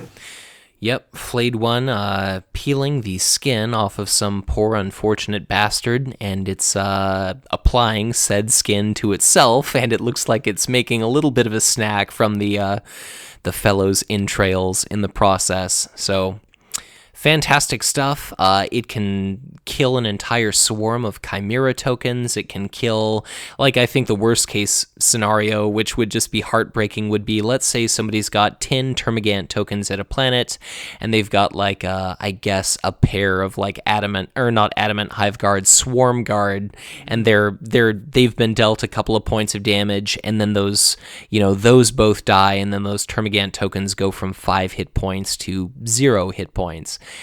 So that would suck, but it seems like this could be a crazy card. It can affect the first planet, which is something Exterminatus can't do, and of course all your just Necron units are entirely immune to this one. Yeah, really cool event. Yep, definitely don't want it nullified, but no. If you're up against Eldar, I guess know your limits and play accordingly. Correct. But those are all of our, I guess, just Necron faction cards. A lot of cool stuff for sure. I suppose, Sam, just any overall impressions about all of this cool stuff? Well, yeah, I mean, it's just a totally different play style, I mean, negative HP is something we haven't really seen. Using the discard pile, getting your own cards into your own discard pile is something we haven't seen. A lot of cool options. I think it's cool that there's a lot of cards here that are going to look like they benefit Illuminor Xeris down the line. It's always something to kind of keep in mind. I do like that. I think the coolest thing will be there's going to be just so many deck building options with these guys, more so than any other faction we've seen. And it'll just be cool to see what kind of comes out or what few different ones come out on top. Yeah, I definitely think the power tier of the Necrons, it pains me to say it, but perhaps not for Nahumekh, but it seems like the power tier of Anrakyr is cut above where Old One-Eye and the Swarm Lords sat when the Great Devourer was first released. And just like you said, I think variety is going to be the name of the game when it comes to Necrons. It's going to be difficult for your opponent to predict what exactly they're going up against, and it certainly seems like there's a large number of swing for the fences style card effects. So I think it's going to take some skill to successfully pilot the Necrons to victory, but if somebody masters them, then I think they're definitely going to pack a hell of a punch. So, I'm excited to see what happens, but we're not done with Legions of Death yet. Our first 8 factions each got an army unit which works better with a warlord outside of their printed faction symbol. So, Sam, why don't you go ahead and introduce us to the first of those? So this is the Space Marine unit, 4-cost army unit, Raven Wing Escort. 1 command, 2 attack, 3 HP, Scout and Dark Angels trait. While you control a non-Space Marine warlord, this unit gains mobile. Combat action, exhaust this unit to move an army unit you control at this planet to another planet. I don't know how I feel about this guy. $4 for a 1 command, 2/3 is awfully pricey, even if he's got mobile. His action is potentially cool, so you just got to ask yourself, like, all these cards, right, are they good in Necrons, and are they good on either side of the wheel from the faction that they are? So, this thing, he's not even a soldier, so he's not going to help Straken that much. Is there room for him in Tau? Maybe. I don't know. I don't love this guy. He's got a lot going on, though, so maybe, like, in testing, he'll turn out to be better than I think. Yeah, it's a really fascinating card. So it's a scout, so you can move your Tombblade squadron, but I think I'd rather be using like a Samehan Kinsman for the cost of 1 to activate that ability, but he certainly does open up some really interesting options. It's the first mobile Space Marine unit, but it definitely isn't intended to be used with Space Marines. You could put him at planet number 1, and every round you could move him from 1 to 2, and then move a unit from 2 to planet number 1. So in that sense, it kind of functions like a Wild Rider squadron if you've got some big, daunting unit sitting someplace, but because it's mobile, I mean, it's still relatively predictable what you can do with it. Because if it's at planet number 1, you could move a unit from 2 to 3, or if it's at planet 2, you could move it from 2 to 3, and then you could move a unit from 3 to 4. So it definitely could affect where your opponent's warlord decides to be commit, but man, 4 resources for a 2/3 with only 1 command icon, that is like bottom of the barrel value right there. Yeah, it doesn't seem very strong. Let's move on to something a little more viable, in my opinion. Yeah, the 3 cost... I guess... Oh, yeah, go ahead. Sorry, I just want to say, I mean, I've heard a lot of people talking about maybe a Fire Drake Terminators laden with attachments is going to be worth using. But even if you do, like, let's say you move that unit from 2 to 1, you're still, like, if you win the battle at that planet, then your Fire Drake Terminators get swept into your HQ, and then you're at a little bit of a predicament. Right. And even though you could maybe commit your warlord to a planet where the Raven Wing escort moves it again, then it is exhausted. I don't know. It's just, I'm sure there's a lot of cool tricks with this unit, but it just seems like it's going to take a lot of finesse and a hell of a lot of resources to get it operational. Yeah. I will just say that being able to exhaust it by command could maybe be useful in triggering that Imperial Power Fist, but I don't know, dude. Yeah, but anyways. It seems complicated to me. And expensive, like you said. But all right, let's move on to Astra Militarum here. And obviously, these are all non-loyal. Obviously, all these army units are all non-loyal. 3 cost Standard Bearer. 1 command, 2/2. Soldier. Trait. While you control a non-Astra Militarum warlord, you may deploy this unit from your hand as if it had ambush. And then reaction. After this unit enters play, ready an army unit you control at this planet. I like this. Like, after everything's exhausted, you dump it in, and now you have you ready a unit you control, and now you have 2 units to like swing on the warlord with, or their big unit with. So, 3 cost for a 1/2/2 is a little pricey, but you can ambush it in, and you can ready another unit. So pretty cool little thing. Yeah. I've mentioned this before. I think it's interesting that, like, normally when you ambush a unit, it's that unit that you intend to be attacking with first. But I think in the case of the Standard Bearer, that isn't necessarily always going to happen. Like, I could see you drop this into play, and then you have a White Scars Biker ready and attack again. I guess you could use this in Orcs and have some brutal unit that's nearly dead attack again. And of course this works for the Necrons. Like, you could ready your copy of Lichguard Sentinel, and then all of a sudden it starts defending again. So there's a lot of cool stuff you can do with this thing. And I like it. It seems like a really powerful unit. It's way more expensive than something like an Eager Recruit, but it's an ambush card, and I mean, what you could do is you could drop it into play, it readies one of your units, this attacks, your other unit attacks, then some combat happens, this is a soldier, maybe your other unit dies, maybe this dies, and then you do like an Elysian Assault team. So there's a lot of cool stuff that could happen. It could even be like your Elysian Assault team attacks, then you drop another Standard Bearer into play, ready that, and then they do their attacking thing again. So, ton of awesome possibilities here. Yeah, very cool card. Next up, we've got the Orcs 2-cost army unit, the Goth Brawlers. This guy is definitely needs to go to the dentist here with his giant mechanical metal bottom jaw, but no command, 2 attack, 3 HP, warrior and boys traits. While you control a non-orc warlord, this unit gains 1 command icon. Reaction: after this unit readies, each player deals 1 indirect damage among units he controls at this planet. Obviously, he's got use in Necrons, and he's got use in Astra Militarum, but to me this screams Zarathur.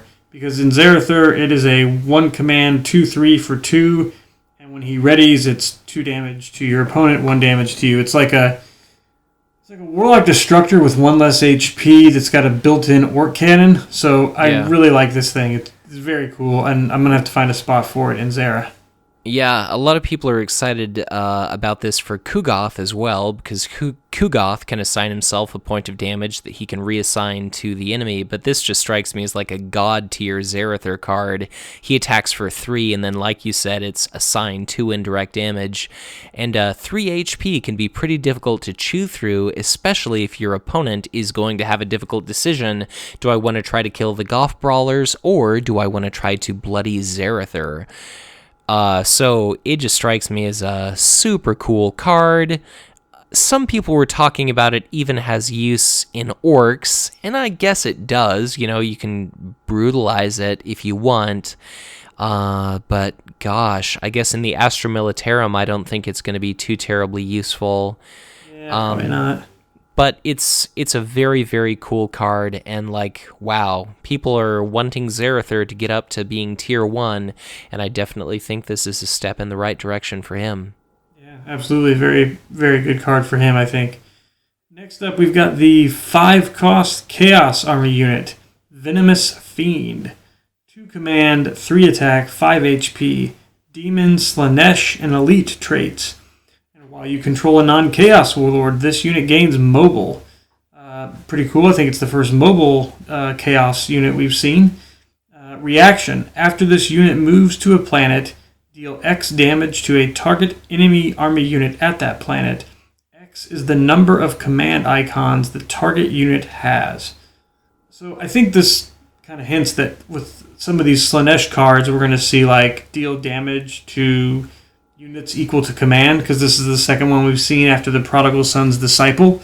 Yeah. And, it's $5, I mean, but it's an elite, so, you put it down on planet 2, and hopefully you can win command, or at least tie command there, and then move it over to 1, smack somebody for, 1 or 2, or if they're promoted, smack them for maybe, 3 or 4. If it's in Zara, it's a 4-5, so it's a little bit better. That's more like the vanilla test there with the 2 command hammers. So, but it doesn't gain mobile. But either way, it could move to a planet during commitment or something. So it's a cool card. Yeah, I think I really like this a lot. It's relatively easy to telegraph, but if your opponent has a board full of units, maybe you're not playing Chaos and it commits alongside your Warlord to a planet. That counts as a move. You deal damage to an economy unit, and then during combat, maybe you use mobile to move to an adjacent planet and you deal damage again to another unit. So I really like that. It seems like you kind of struck gold, I think, in that the Slanesh theme seems to be harassing the enemy economy with, Slanesh's temptation as your opponent has to pay more for units. So very cool trend that we're seeing so far. I'm not absolutely blown away by the stats, but I love stuff that can do damage without necessarily being picked apart by the enemy itself. So I really like this one, and of course, because it's a demon, there are plenty of ways to reduce the cost, and it's yet another target for the Master Warpsmith ridiculousness. Yeah, exactly. So, very cool card, and I quite like it. Yeah. All right, next up, Dark Eldar, 2-cost army unit, the Treacherous Lemayan, 0 command, 4 attack, 1 HP, warrior trait. While you control a non-Dark Eldar warlord, this unit gains Armor Bane. Forced Interrupt. When this unit is destroyed, sacrifice another army unit at this planet. So a couple things going here. 1 HP blows. But if you play this in a Farrenhall deck, it might be a little better, because then it's a 5-2 with Armor Bane for $2, which is very good. Now, this Forced Interrupt, I saw some stuff on Facebook. Yes. Destroyed, sacrifice another army unit at this planet. This isn't like a Clavex on the way out. You can only sacrifice units you control. Yes. So when this thing dies, something else has to die. So even in Farrenhall, where it's a 5-2, or in a Necron deck where it's a 5-2, if it gets warp stormed or something, then now even if you keep all your other units alive because they have high HP or you have shields or whatever, one of them has to die if this thing dies. But it would be good, obviously, I think like in Farron Hall or maybe even another spot in Eldar, good in Necrons. But, typically Zerathur allies with orcs, but, slap this thing in Zerathur and it's 5 armor bane, so...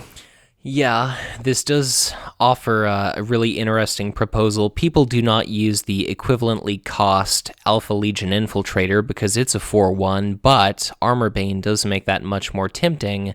But just like you said, I was shocked at how many people on Facebook were saying, oh yeah, you just sacrifice one of your opponent's army units, and it's like, sacrifice has to be you discard a unit you control. It's a cost that you're paying, and you can't pay, maybe it's not explicitly a cost, but I think you get the idea. It's a penalty when this thing dies. So I think if you've got initiative, depending on what exactly your opponent is playing, this could be absolutely superb, but I think there are going to be a lot of frustrating situations where, maybe you attack with it and your opponent drops an Indomitable and you have to sacrifice some valuable unit you've got at that planet. Like, unless you've just got some absolute garbage alongside this unit, or you have nothing alongside this unit, you're running kind of a considerable risk by playing it, and sometimes it's just going to be a dead card in your hand, because if you're playing against Zerathur, you are an idiot if you play this at an important planet, because like Tzeentch's Firestorm blows it up, and then you lose, maybe a 4 HP unit or something. So, high risk, high reward. Yeah, absolutely. Next up, we've got the Eldar Army Unit, 6 cost Nightshade Interceptor. 2 command, 4 attack, 4 HP, vehicle and elite, no war gear attachments, flying, and while you control a non-Necron warlord, this unit gains AoE 2. So you could bring this into Necrons for another AoE option. How I feel about 6 cost AoE 2 units. We've already bashed the Doomsday arc. But it does have flying, so it's kind of like a 4-8. But this one I'm not as hot on as I am some of these others. This kind of falls, I guess, for me into the Ravenwing Escort thing, where it's like, there's potential, but it's expensive, and I'm not sure if it's worth it, really. Yeah, I think this caused a little bit of an uproar, that people were upset that it just seems like Eldar cannot catch a break when it comes to getting something with actual area effect outside of the very conditional Autarch Salakia. It's also a bit of a shame that this doesn't exactly work into the Eldar vehicles deck. Correct. But, a 4-8 flyer with area effect 2 is definitely nothing to sneeze at, and either you've got something to answer this, or you're going to be dumping a whole lot of firepower into this, because 2 damage at, critical battle to everything your opponent controls is just absolutely devastating. So I think this is going to be a very impactful card, and it's an elite, so it's backlash protectable. This just seems like it could potentially be an absolute nightmare. I guess Dark Eldar, it's definitely rather expensive, and the other option being Tau, maybe it's going to be just easier for you to do a drone defense system or something, so I don't really know how much this unit's going to be seeing play. We have no idea what the Dark Eldar Deathworld Warlord is going to be. We saw some card art spoiled on the Fantasy Flight Games Instagram that's like some kind of support that's like Abomination Factory or something along the lines of that, and it's got some artwork on it that's original, and I wouldn't be surprised if that was our Dark Eldar Warlord, but who knows what the ability is going to be. All I know is this is going to be a unit to watch, and it could be really scary, or it could just go never played. Yeah, it's going to be tricky, but next up we've got the 2-cost Tau Army Unit. It is the Air-Cased Courier, 1 command, 1 attack, 3 HP, scout and pilot traits. It says, while you control a non-Tau warlord, this unit gains flying. Combat action, exhaust this unit to move an attachment from a unit you control at this planet to another eligible unit you control. This thing seems kind of cool. Like, I'm thinking of it in Eldar because it's a pilot, so it can take drone defense system. Right. So even though you're going to have to exhaust it to use Drone Defense System, it's a 3 HP unit with flying, so could be pretty viable there. Yeah, so Drone Defense System itself is common, and this unit is common, so you could play this in Eldar. Correct, yeah. And you could put DDS on your Wild Rider Squadron or whatever, exhaust your squadron to use Drone Defense System, and then, yeah, I guess you do have to exhaust this unit to pull it. If you have this guy and 2 other eligible targets for Drone Defense System, that could be a problem for your opponent. Sure, yeah, that's very true. And then again, it's like the probability starts to work against you, but still, the later you get into the game, the more of a difference Drone Defense System is going to make, and the more likely you are to have all those combo pieces function. Yeah, kind of combo-y card here, but he is a scout, so again, the Tomb Blade Squadron could maybe, work with him or something. But, yeah, he's not a fighting unit, obviously. He's a little messenger bag boy, but, there could be some room for this guy. He's interesting. Yeah, but even if, ambush platform isn't loyal, ion rifle isn't loyal, so a 4/3 flyer for a modified cost of, 2 or 3 definitely isn't awful by any means. So I think he's maybe a subtle little guy, but he's survivable and he could be reasonably effective. So it's a cool little card. I like it, and he's a very determined, resolute looking Tau fellow. He looks like he's man on a mission. Yeah, he's carrying that biohazard material box under his arm, so he's got organs to deliver or whatever it is. So, all right, and then we end on a dud here. The Tyranid unit, Swarmling Termagants, 2-cost army unit, 1 command, 1/1, creature Leviathan Termagant traits. Interrupt. When this unit is destroyed, put X Termagant tokens into play at this planet. X is the number of factions among enemy units at this planet. So in most cases, this guy at best is going to be a 2-cost, 1 command, 1/1, that when he dies, you get 2 Termagant tokens. Right. So, I don't know. Yeah. So he's definitely going to be a very low priority target. Like, let's say I'm playing Chaos with Dark Eldar allies. I've got both of my factions at a planet.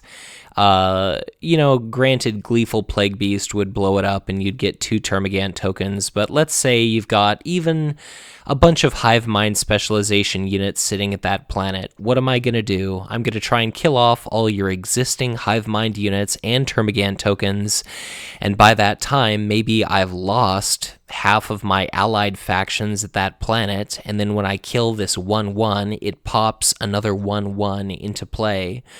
For Nahumekh, who really wants to keep as many non-Necron factions in play at a time as he can, it's not like I'm likely to be piling all of those at the same planet, so I think the dream scenario of this processing and generating 7 Termagant tokens for you is wildly unrealistic, and this strikes me as a very weak Tyranid card. I think it's going to be marginal at best, and even though it's a Termagant trait card, if you sacrifice it to fund a Clogged with Corpses, then it's sacrificed, it's not destroyed. So it's great artwork. You can see some Leviathan Hive Fleet Termagants clambering up a wall in huge numbers, but this is a pretty stinky card.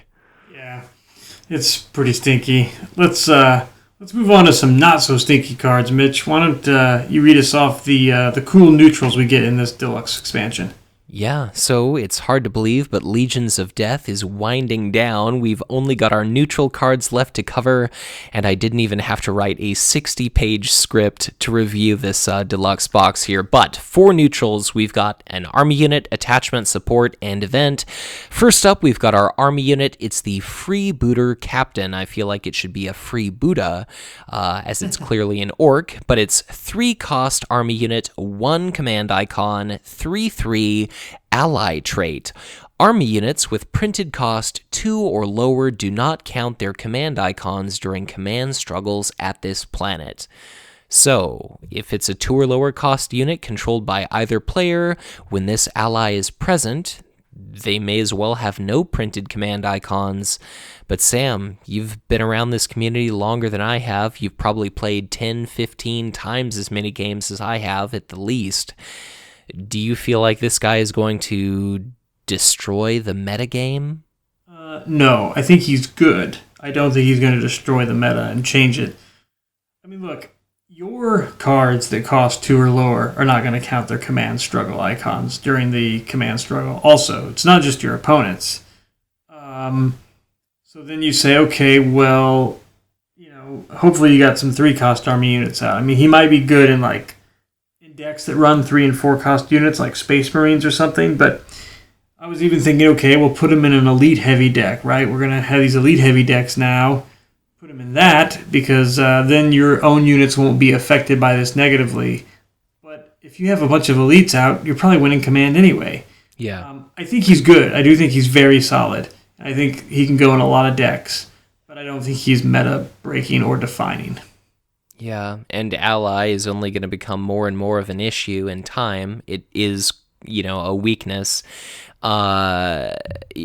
Let's say Imperial Fist Siege Force only costs 2. Granted, it's going to have its command icons knocked out, but if you play that after the Freebooter Captain, then you're routing it. And then I suppose when it's sent back to that planet alongside the Warlord, it still does provide that effect. So I think this is very interesting, particularly in a Warlord train, maybe, if you intend to be committing to the same planet as your enemy Warlord. You could squeeze a fair bit of value out of this.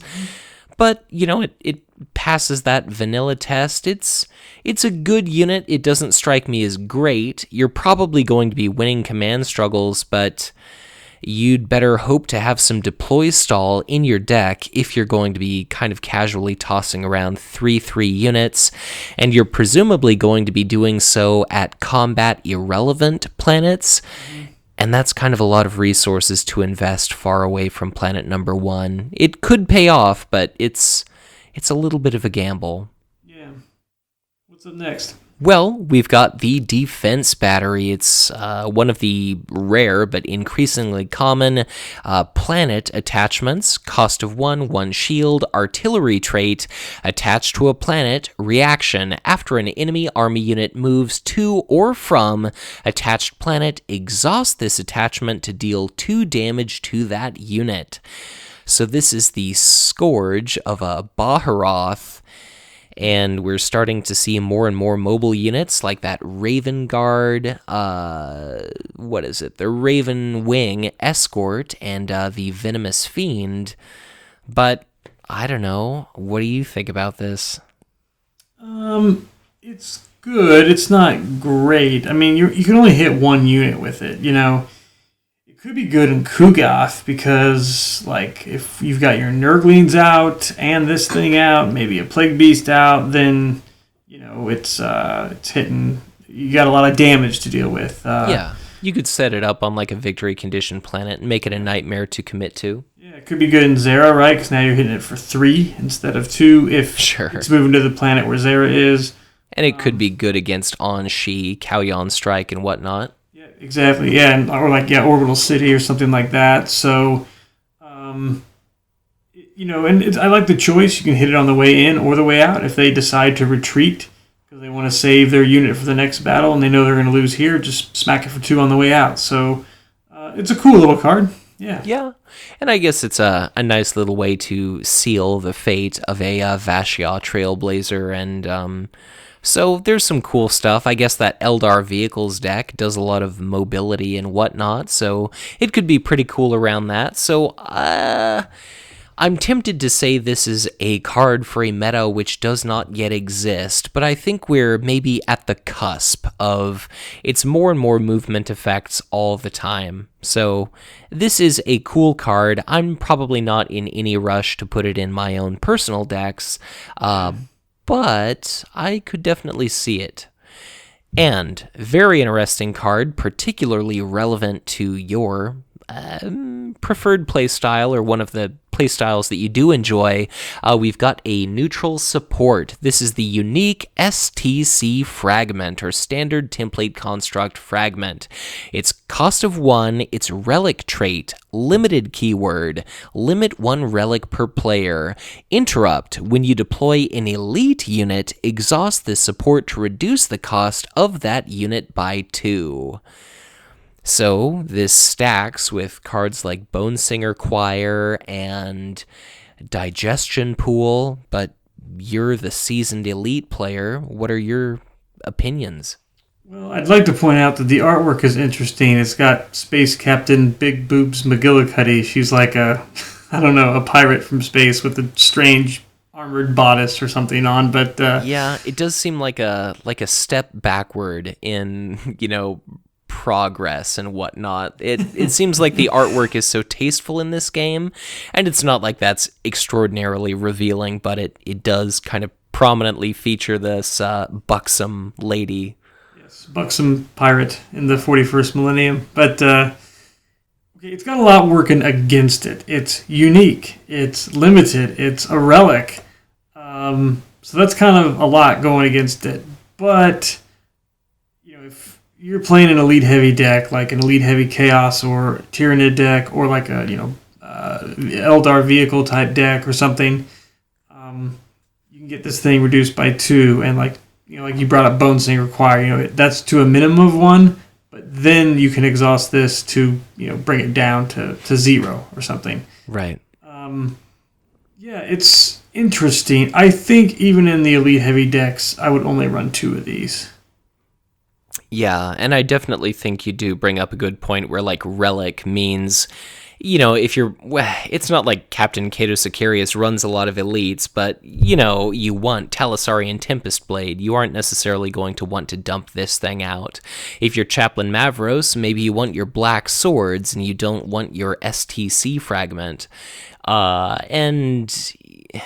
It's not like Archon Selene Morn plays a lot of elites. So maybe there is this careful balance between warlords that do have access to some sort of powerful relics normally don't lend themselves to an elite-friendly playstyle. Correct. So, I don't know. I mean, it's certainly powerful, but it sucks to use your limited slot. Like Tau would benefit a lot from this because they do the whole Fire Drake Terminators thing, but they certainly have a whole hell of a lot of limited cards already, and if you add still more to that, it definitely becomes like a big bit of a hindrance. So I think it's going to start being a careful balancing act where you don't want to draw more than 1 or 2 limited cards during your opening hand, and you can only ever play like maximum of 7 per game, unless, you're doing like some sort of Engine Seer Augur troop transport trickery. Right. But it's a cool card moving elites in a more prominent direction. Yeah, absolutely. Well, Sam, it's been a long, strange trip to get to this point, but we've just got one last card to cover. We've seen it before. It's taken the community by storm. Maybe you're more excited about it than ever, or maybe you've kind of cooled off a little bit, but it is Backlash. It's a 1-cost neutral event, 1 shield, tactic trait, interrupt when your opponent triggers an ability that targets an elite trait unit you control, cancel its effects. Then, if that ability was triggered from an army unit, destroy it.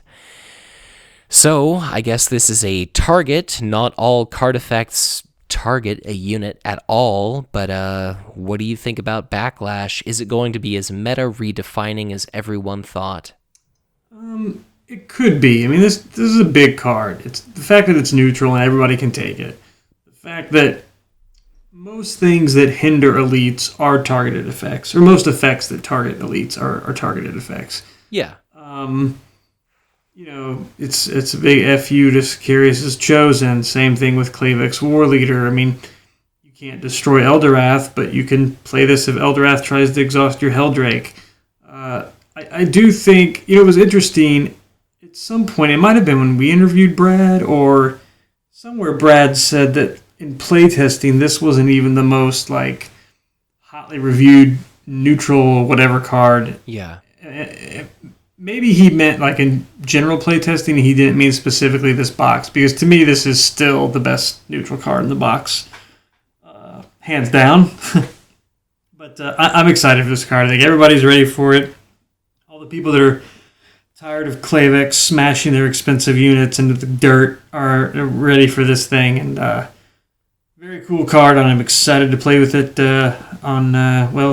you guys will probably be listening to this after I play with it, but this coming Friday night, I'll be picking up this box, and I'll be trying this thing out. Yeah, and I'll be really curious to see how this ends up affecting me at my regional. I think I'm running, I'll make it no secret. Dear friend of mine, Travis McDaniel, designs the decks that I run. I believe I'm still packing Troop Transport and the Emperor's Warrant and things along those lines, which are targeted effects. So I'll be curious to see if Backlash ends up ruining my day at some point during the regional championship. But it's hard to say with this card. I think if nothing else, from now on, this is never going to rotate out, so we ever have to live in fear for the remainder of our lives, just knowing that the opponent may have this in their deck if we dare to target their elite. So are you going to be playing the Klavex War Leader that's going to maybe win you the game or maybe cost you the game? Do you go for the risky possible elite kill? Or do you go for the more conservative unit kill that's not going to explode in your face? Is your opponent bluffing? Do they have this? Do they not? Is it a card that players don't need to run just because players are so afraid of it? They'll play as if you were holding it. Right. So, absolutely fascinating card. Definitely changes things, and I'm just excited to see how decimating it may or may not be in practice. But, Sam, we've covered every single card in the Legions of Death Deluxe expansion. We've touched on a new article. By the way, Backlash works great with our upcoming Eldar Warlord, obviously. I suppose any additional closing thoughts on our second Deluxe expansion? Well, I'm glad it's here. It didn't take near as long to get as the Tyranids, so that's nice. And yeah, hopefully, we see a little change in the meta. Necrons are going to be doing some stuff. Elites are becoming more viable. So yeah, it'll be cool to see. I'm anxious to start playing with these new cards. Yeah, I would say it's going to be a very safe bet that things are going to be changing in a very big way now that the Necrons are making their debut. They introduce just some fascinating new playstyles. Some of those common army units that are meant for use outside of their printed faction are duds, but some are pretty damn strong. And of course, all those neutral cards are reasonably likely to see fairly frequent play.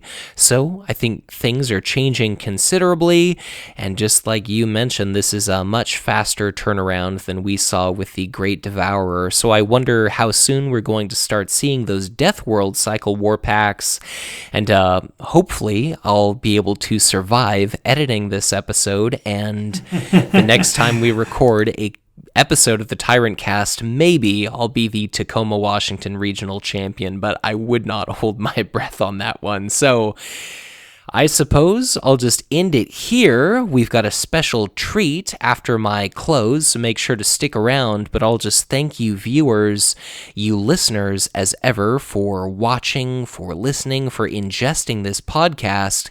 If you want to share your opinion, perspective, or thoughts on any of these cards, Sam and I would love to read what you have to write in the comments section of this video. Feel free to get in touch with us through email, through Facebook or on Twitter. And if you ever want to support the Hive Tyrant and the Tyrantcast, I would definitely encourage you to consider making a small contribution to my Patreon. Look forward to Lord of the Rings LCG content to debut on this channel in the very near future as I move past that initial tutorial video and into the LOTR LCG Progression Series reboot. But once again, thank you very much for listening, and Sam, what are we going to be hearing right now? All right, so after months of me twisting Mitch's arm, he's finally allowed me to put a little death metal song here on our outro, but this one is thematically and fluff-related specific. This is a band I really like called Be'lakor. They are out of Australia, and they took their name from the demon of the Warhammer 40k and fantasy universe. Be'lakor is a greater demon of chaos, and they don't really have anything specifically to do with 40k other than their name, but this is a song called Tre'aste, and many fans, including myself, believe that it specifically refers to the Necrons and the Catan and kind of the birth of the Necrons and how they got to be where they are, enslaved in their metal exoskeletons. So it's death metal. You're not gonna be able to understand anything the damn guy says, but I did get permission from the band to use it, which was cool. And you can check out the lyrics online if you want, but it's kind of cool. It's got a cool hook to it, and I like this kind of music. So if you don't, you can tune out now, but it's cool. It's Necron theme related, so we're gonna end it with that. All right.